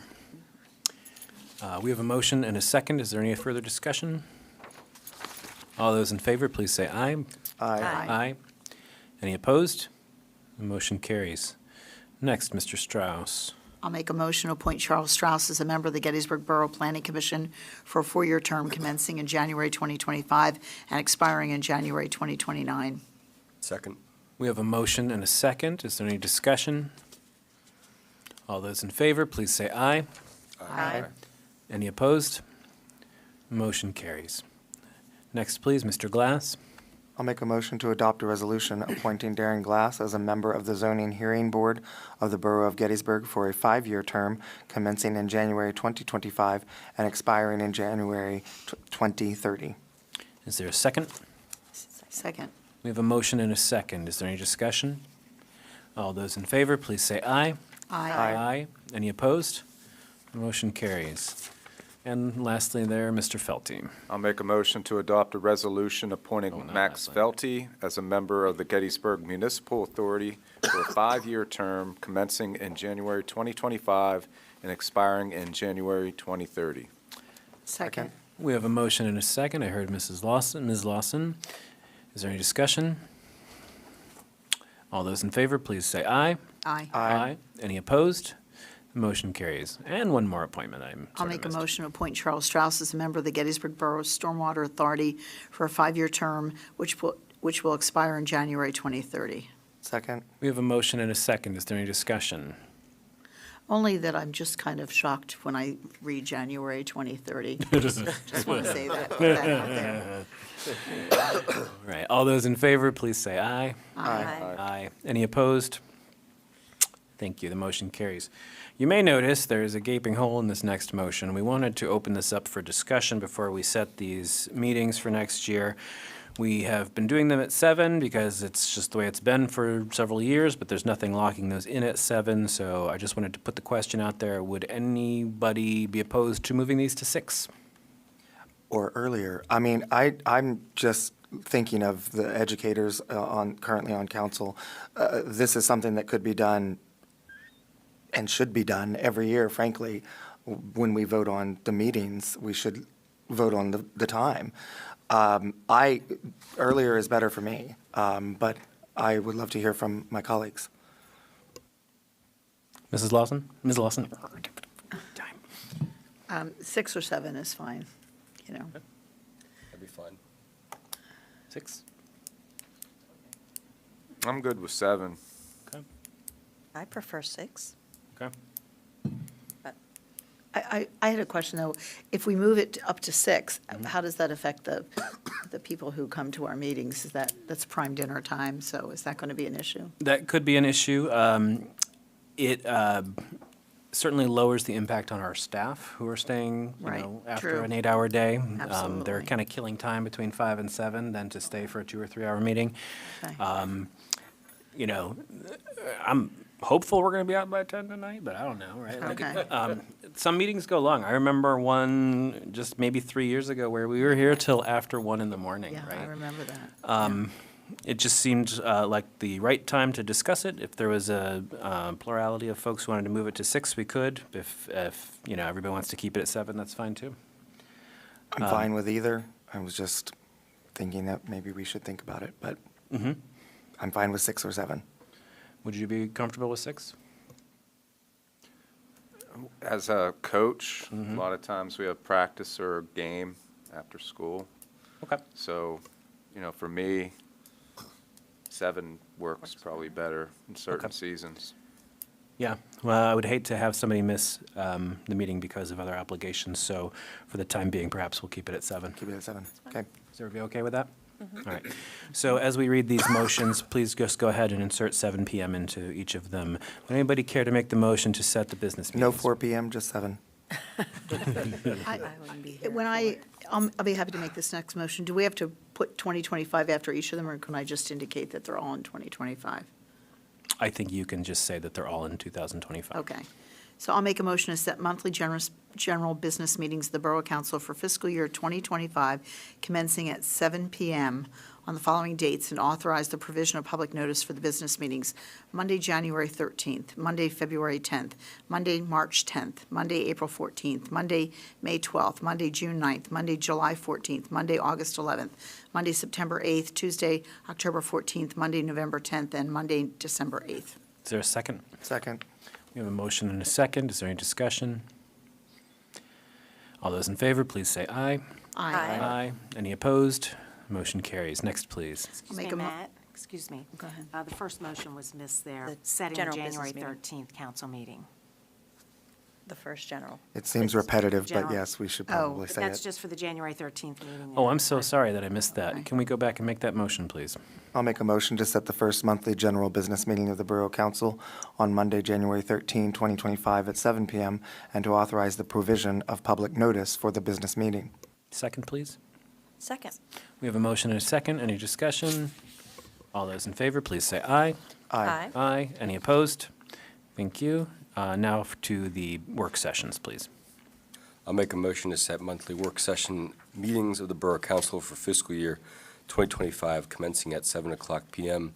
on the following dates, and to authorize the provision of public notice for the work session meetings: Monday, January 27th, Monday, February 24th, Monday, March 24th, Monday, April 28th, Tuesday, May 27th, Monday, June 23rd, Monday, July 28th, Monday, August 25th, Monday, September 22nd, Monday, October 27th, and Monday, November 24th, all in 2025. Second. We have a motion and a second. Is there any discussion? All those in favor, please say aye. Aye. Aye. Any opposed? Motion carries. Budget sessions? Are these also at 7 PM? Yes. I'll make a motion to set the fiscal year 2026 budget work session meetings of the Borough Council commencing at 7 PM on the following dates and authorize the provision of public notice for the budget work session meetings Monday, October 20th, Monday, October 27th, Monday, November 3rd, Tuesday, November 4th, if needed. Is there a second? Second. We have a motion and a second. Any discussion? Just a random question. Yeah. Is it always kind of, I get that October is typically budget season, but in light of comments this evening, and also trying to stay away from election times, could we look at it, maybe bumping it a week earlier starting, or is that not possible? Because we don't have enough actual. It would certainly push the work that the staff has to do earlier into year. They actually start this process in August to get it to us by October. And a lot of it is based on projections for things that they don't necessarily have that early in the year. For example, insurance actuaries, pension actuaries, things like that. So they could start putting some stuff together earlier, but we would still be waiting on other things, I think. And while it is, 3 to 4 additional budget workshops, it's worth noting that there are also 2 other budget workshops that are just regular workshops. So there are not just 3, but at least 5 meetings where we discuss this budget for the public's benefit. Thank you. We had a motion and a second. Is there any other discussion? All those in favor, please say aye. Aye. Aye. Any opposed? Thank you. The motion carries. And then this last one, again, this is not something we have traditionally done. This is something we started doing last year. This is to kind of give folks a sense of what we intend to work on. And while this might seem like a short list of legislative initiatives for the next year, this is a lot. We are going to spend a significant amount of next year on the rezoning ordinance. Once that is sent to us by planning, it is a 190-page document that we are going to have to review line by line. We will have to look at the draft that the working group sent to planning and then compare it and look at the track changes as to what the Planning Commission has sent back to us.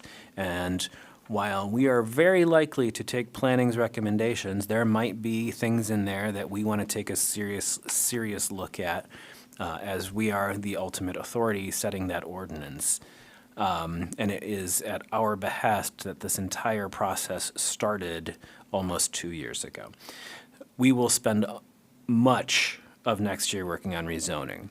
This year, we have started the sidewalk ordinance revisions, but as we all have seen looking at that Venn diagram, it is a big project. We're going to continue working on this through much of the year. We've asked the solicitor to start creating the code enforcement ticketing ordinance that's going to allow us to start more proactively pursuing correction when needed. And then in an attempt to please Mr. Clabaugh, we are going to take a serious look at the saldo ordinance, which has been sitting on our tabled legislative agendas for probably the better part of a decade, if not more. It is time to dig into that, and that is also going to be kind of a large bite at the apple. So it only looks like 4 little things, but this is going to be a lot of work for us for the year. Would anybody care to make that motion? I'll make a motion to set the Borough Council's legislative agenda for 2025 to include the following: borough-wide rezoning, sidewalk ordinance, code enforcement ticketing ordinance, subdivision and land use ordinance saldo. Is there a second? Oh, thank you. We have a motion and a second. Is there any discussion? I feel like we, this year, had 4 main big topics on our legislative agenda. And if I'm not mistaken, we actually tackled all of them. I mean, not completely, but we're But we working did at 'em. tackle them. We're working at them. We're still in the game, but we tackled them. Put me in, coach. Is We there didn't complete 'em. anything that anybody else would like to see added to this list that is important? Okay. This list is not set in stone. We can begin talking about anything we want throughout the year. So, when issues come to your mind, please remember that you have colleagues who want to hear it. We have a motion and a second. Is there any further discussion? All those in favor, please say aye. Aye. Aye. Any opposed? The motion carries. That's going to take us to liaison reports for the night. I guess Jill probably has something to talk about.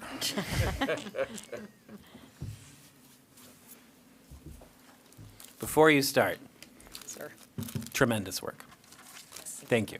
Thank you.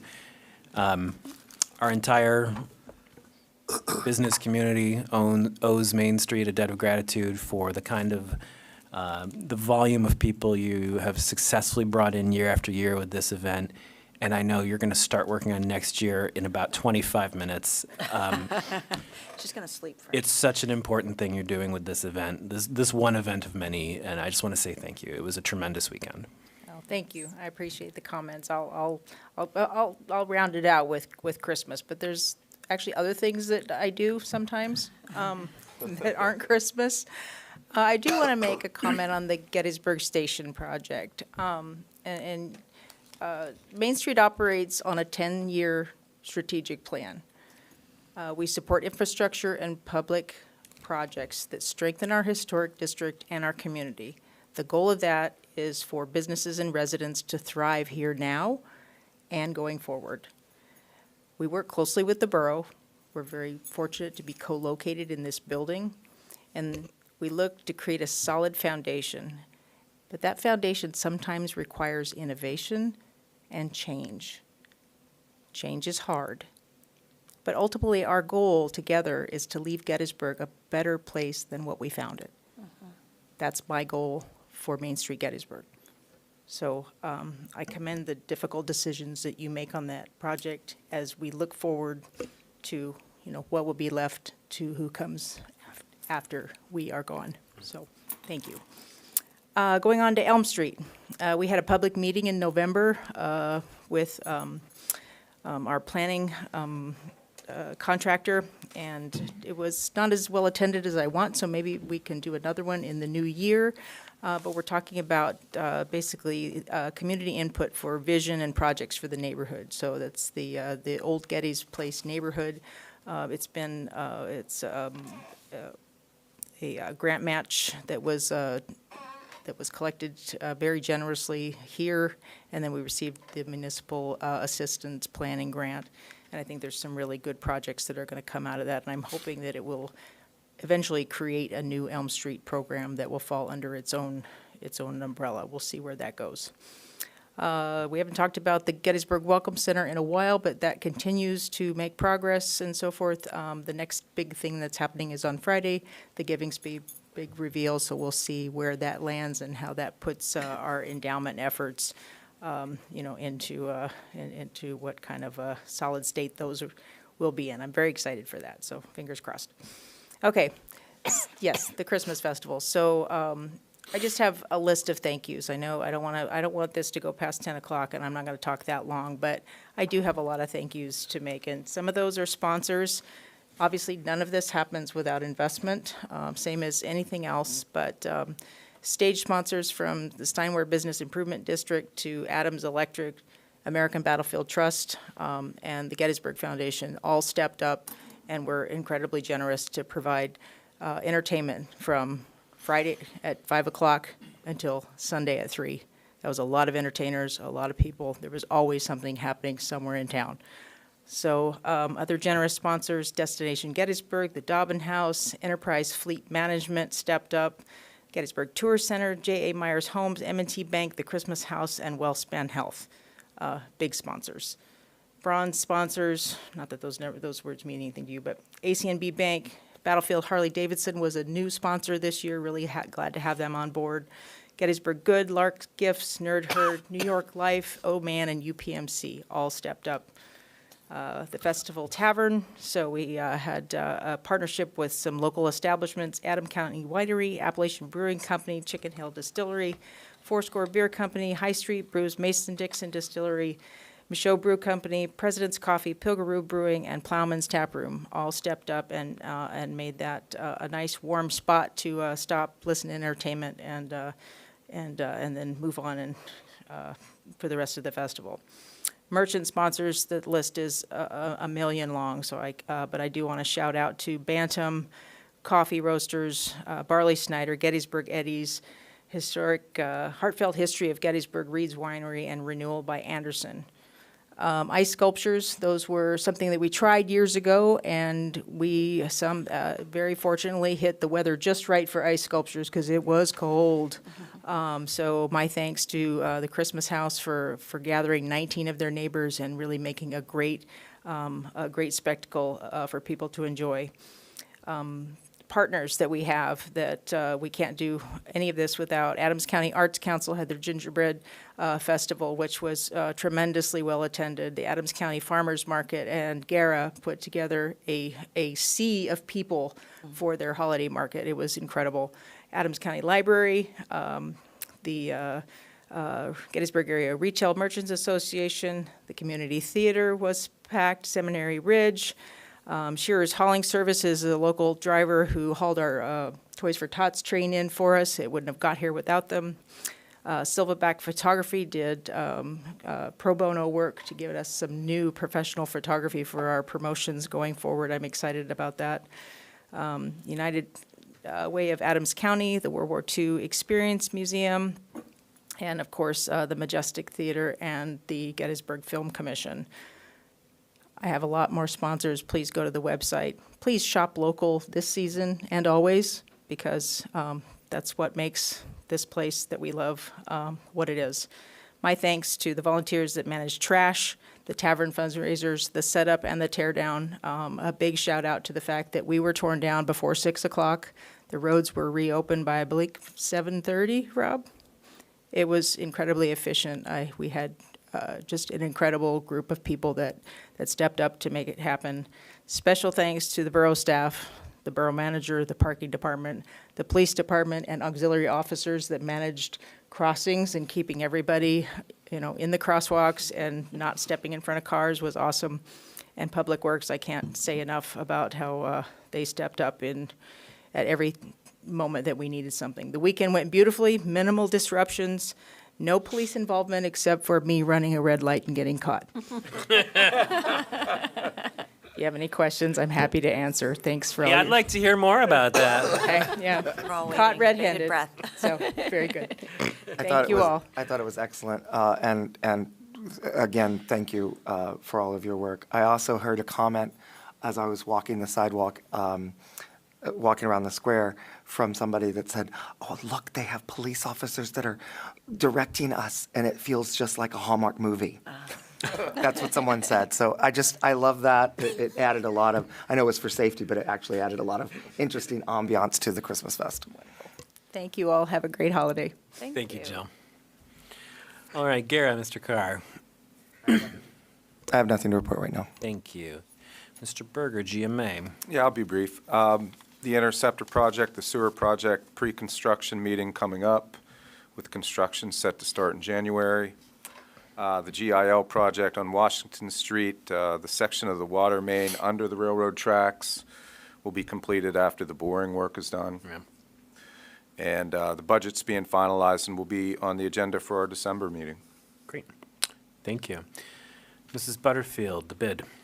Yes, I join everyone in thanking Jill and Wendy for their work and the fabulous festival. I was at the Arts Council the entire weekend, and everyone who came in raved about the foot traffic downtown, the fact everyone was smiling, that so much was going on. It just struck everyone as a wonderful event that it was.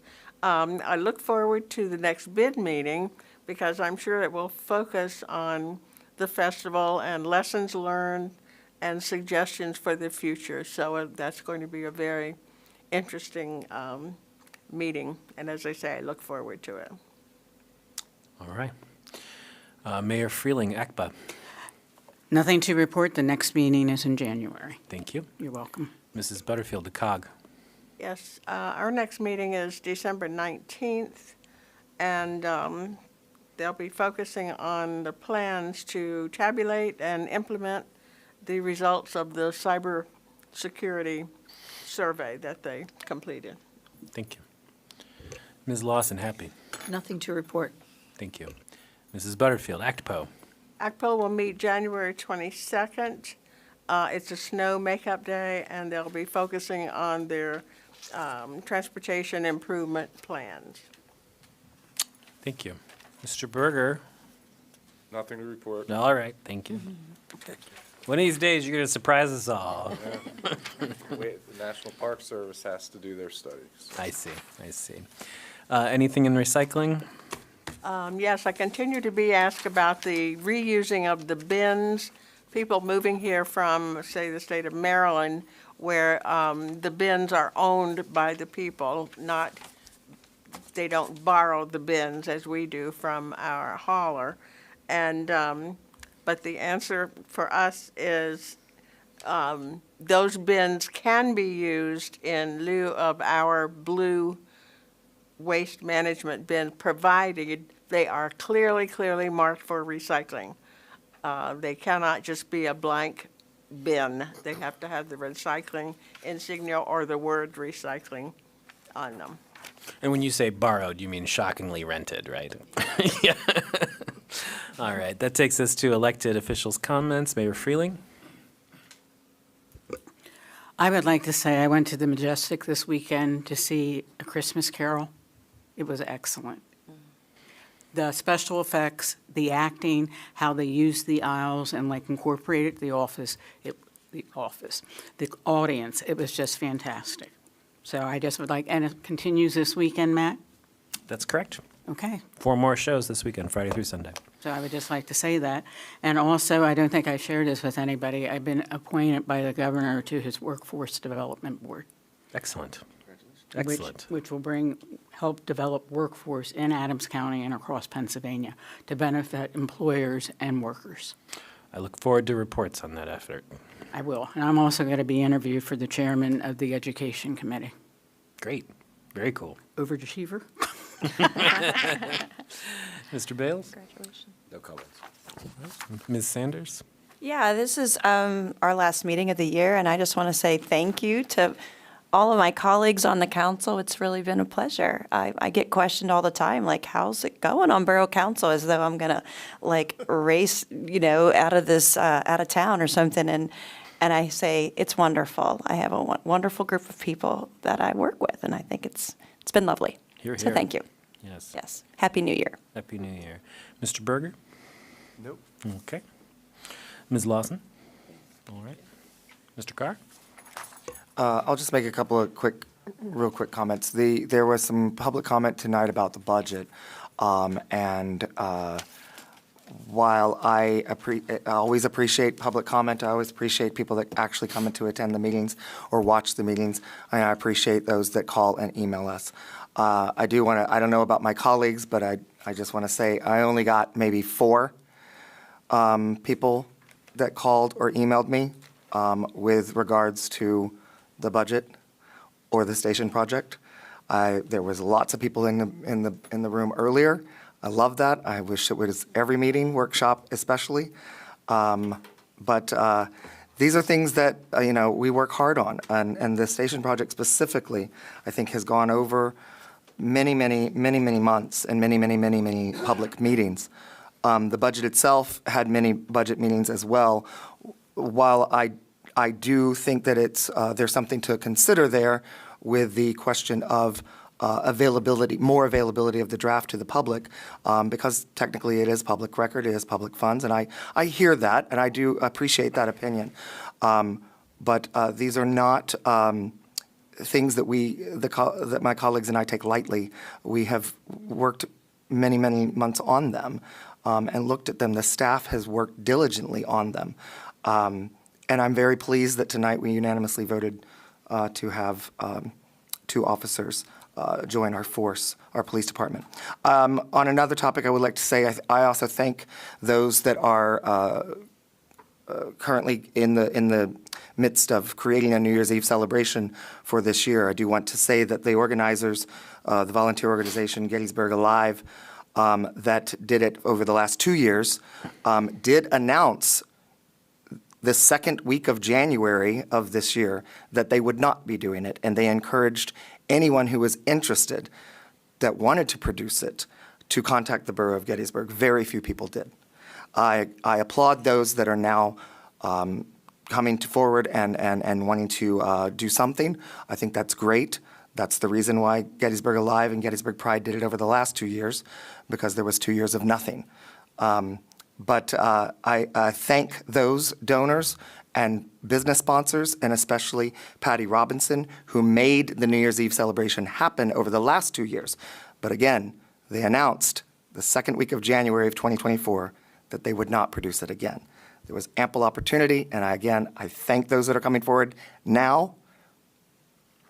Hope that it can happen. Thank you. Mrs. Butterfield? Yes. On the 16th of November, the Sons of Union Veterans of Civil War invited the mayor and our Public Works Director and me to a meeting that they held here. It was our annual meeting, and they presented to the mayor and to me banners saying that we were supporters of their Remembrance Day parade, which of course we are. But I was very pleased that our Public Works Director received, in addition to a banner, a plaque, which I believe is displayed on the table back there. Rob, is it? So, yes. No? No. Okay. Well, I was glad to see that recognition, well-deserved for our Public Works Department. And we thank the Sons of Union Veterans of Civil War. I wanted to, I'm going to come back to you, Madam Mayor. I wanted to say that in response to the concerns raised about the budget process, over the last 2 months, there have been repeated assertions that we are not transparent in our processes. At the risk of sounding hyperbolic, I think we are probably one of the more transparent organizations when it comes to our processes. There are times in our recent history where Gettysburg governance was often conducted out of the light of day, and we do absolutely everything in the public eye. It was requested recently that we should be sharing the work product of the budget as we're discussing it, and that we should provide printed copies for everybody who wants to come to the meeting. So they're asking for printed copies of a 200-page document to be made available for whoever happens to come in today. That's not something we're able to do. There's also legal concerns. There's some information in there that has confidentiality associated with it, and legally, it's not a draft document until we vote it as a draft document. The accusations were made in the last year about how, a private working group approached creating a new zoning ordinance. It wasn't transparent enough. Given that the working group was made up entirely of people from the public and a consultant, it was pretty transparent. Nobody in that room was sworn to secrecy, right? Any one of us could have talked about what we were doing. But we can't share the work product until it exists and has been created by a decision of council. So that's why we vote on the draft, and at that point it becomes public. And I understand how some folks might think 14 days does not seem like a lot. The law requires 10 days. So we are in excess of what is required by law. And while we absolutely welcome everybody's input through that process, especially those 5 public meetings where we are going through line by line on a 200-page document, I will echo what my predecessors said. This is a representative democracy, not a direct democracy. There are 7 people who get to vote on what goes into that budget. And the place for every voter to assert how they want that budget to be crafted is in the ballot booth. I also want to echo what Ms. Sanders said. There are times that this job is extraordinarily challenging job. And I am routinely just blown away by our professional staff, our Department of Public Works, our police department, our parking department, the compassion, the creativity that all of you show.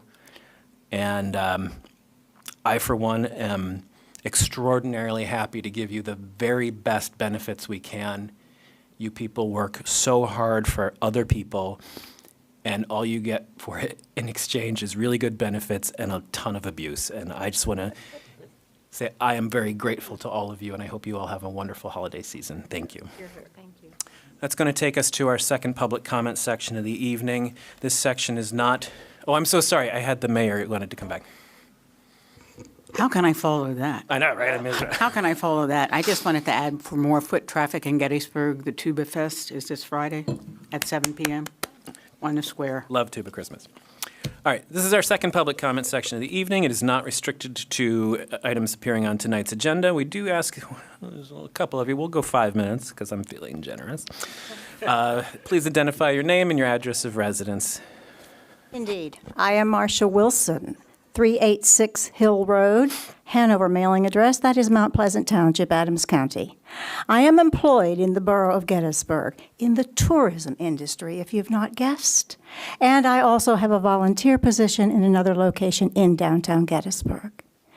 Every single day that I am in this borough, I meet visitors who, after they curse at the parking app and curse about the lack of restrooms, they then tell me how much they enjoy coming to this small town, how they find it wonderful that we have been able to keep our small town, when other places they visit have not been able to do that. We are a guidepost. The construction that is proposed downtown is monstrous. It looks like something out of the Soviet bloc, or the tenements that are being built by the Chinese in Tibet to eliminate the local culture. We could and should do better. I have heard that at least one person in this room has made the comment that in 10 years, nobody's going to come to Gettysburg for history. To that I say, I have seen the Great Wall of China. I have seen the Dalai Lama's palace in Tibet. I have seen Hiroshima, which Americans pronounced as Hiroshima, in Japan.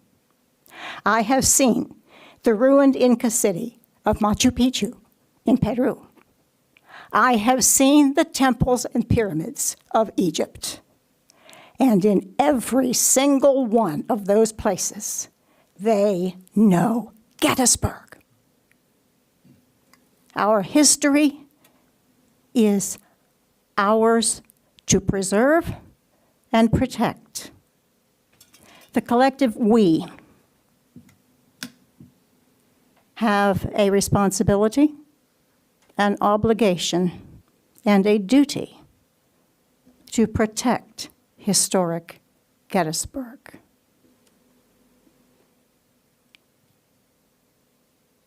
I feel that we have failed her.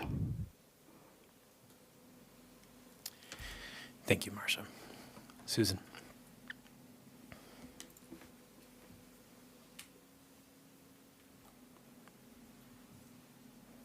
Susan Noggle, 650 Red Patch Avenue in the borough.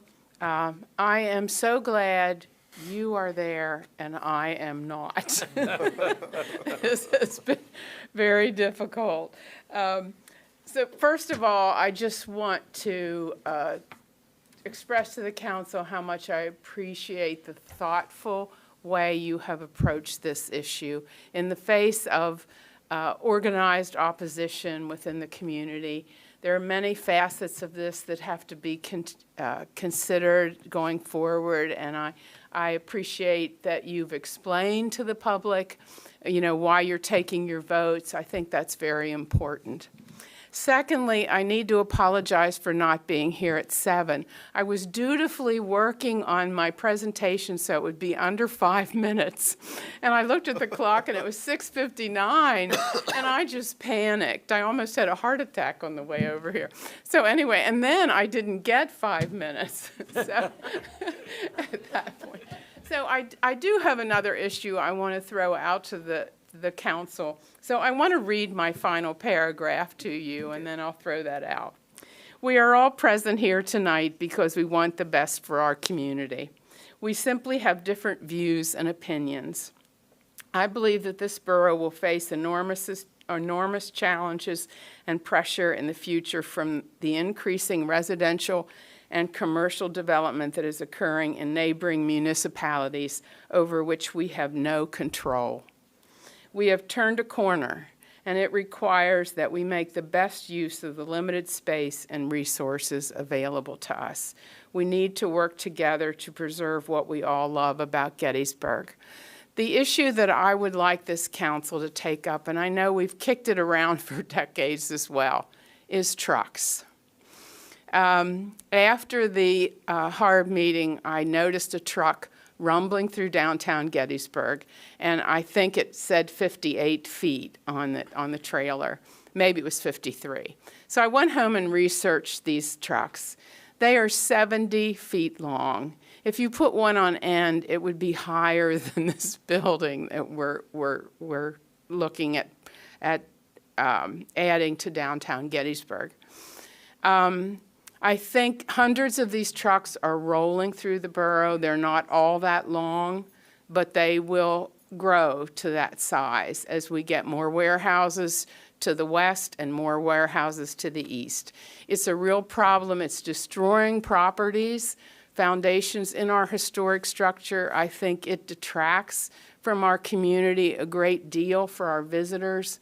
And there needs to be something that happens with that. So if we could get all this energy and love together in this community and work on that as a project, I think it would benefit greatly the future of our community as we go forward.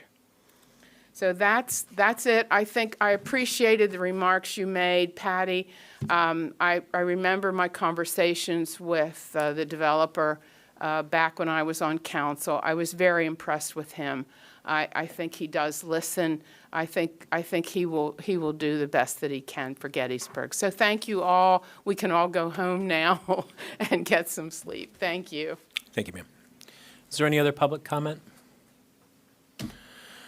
Thank you all. I know it's been a long one. We are adjourned.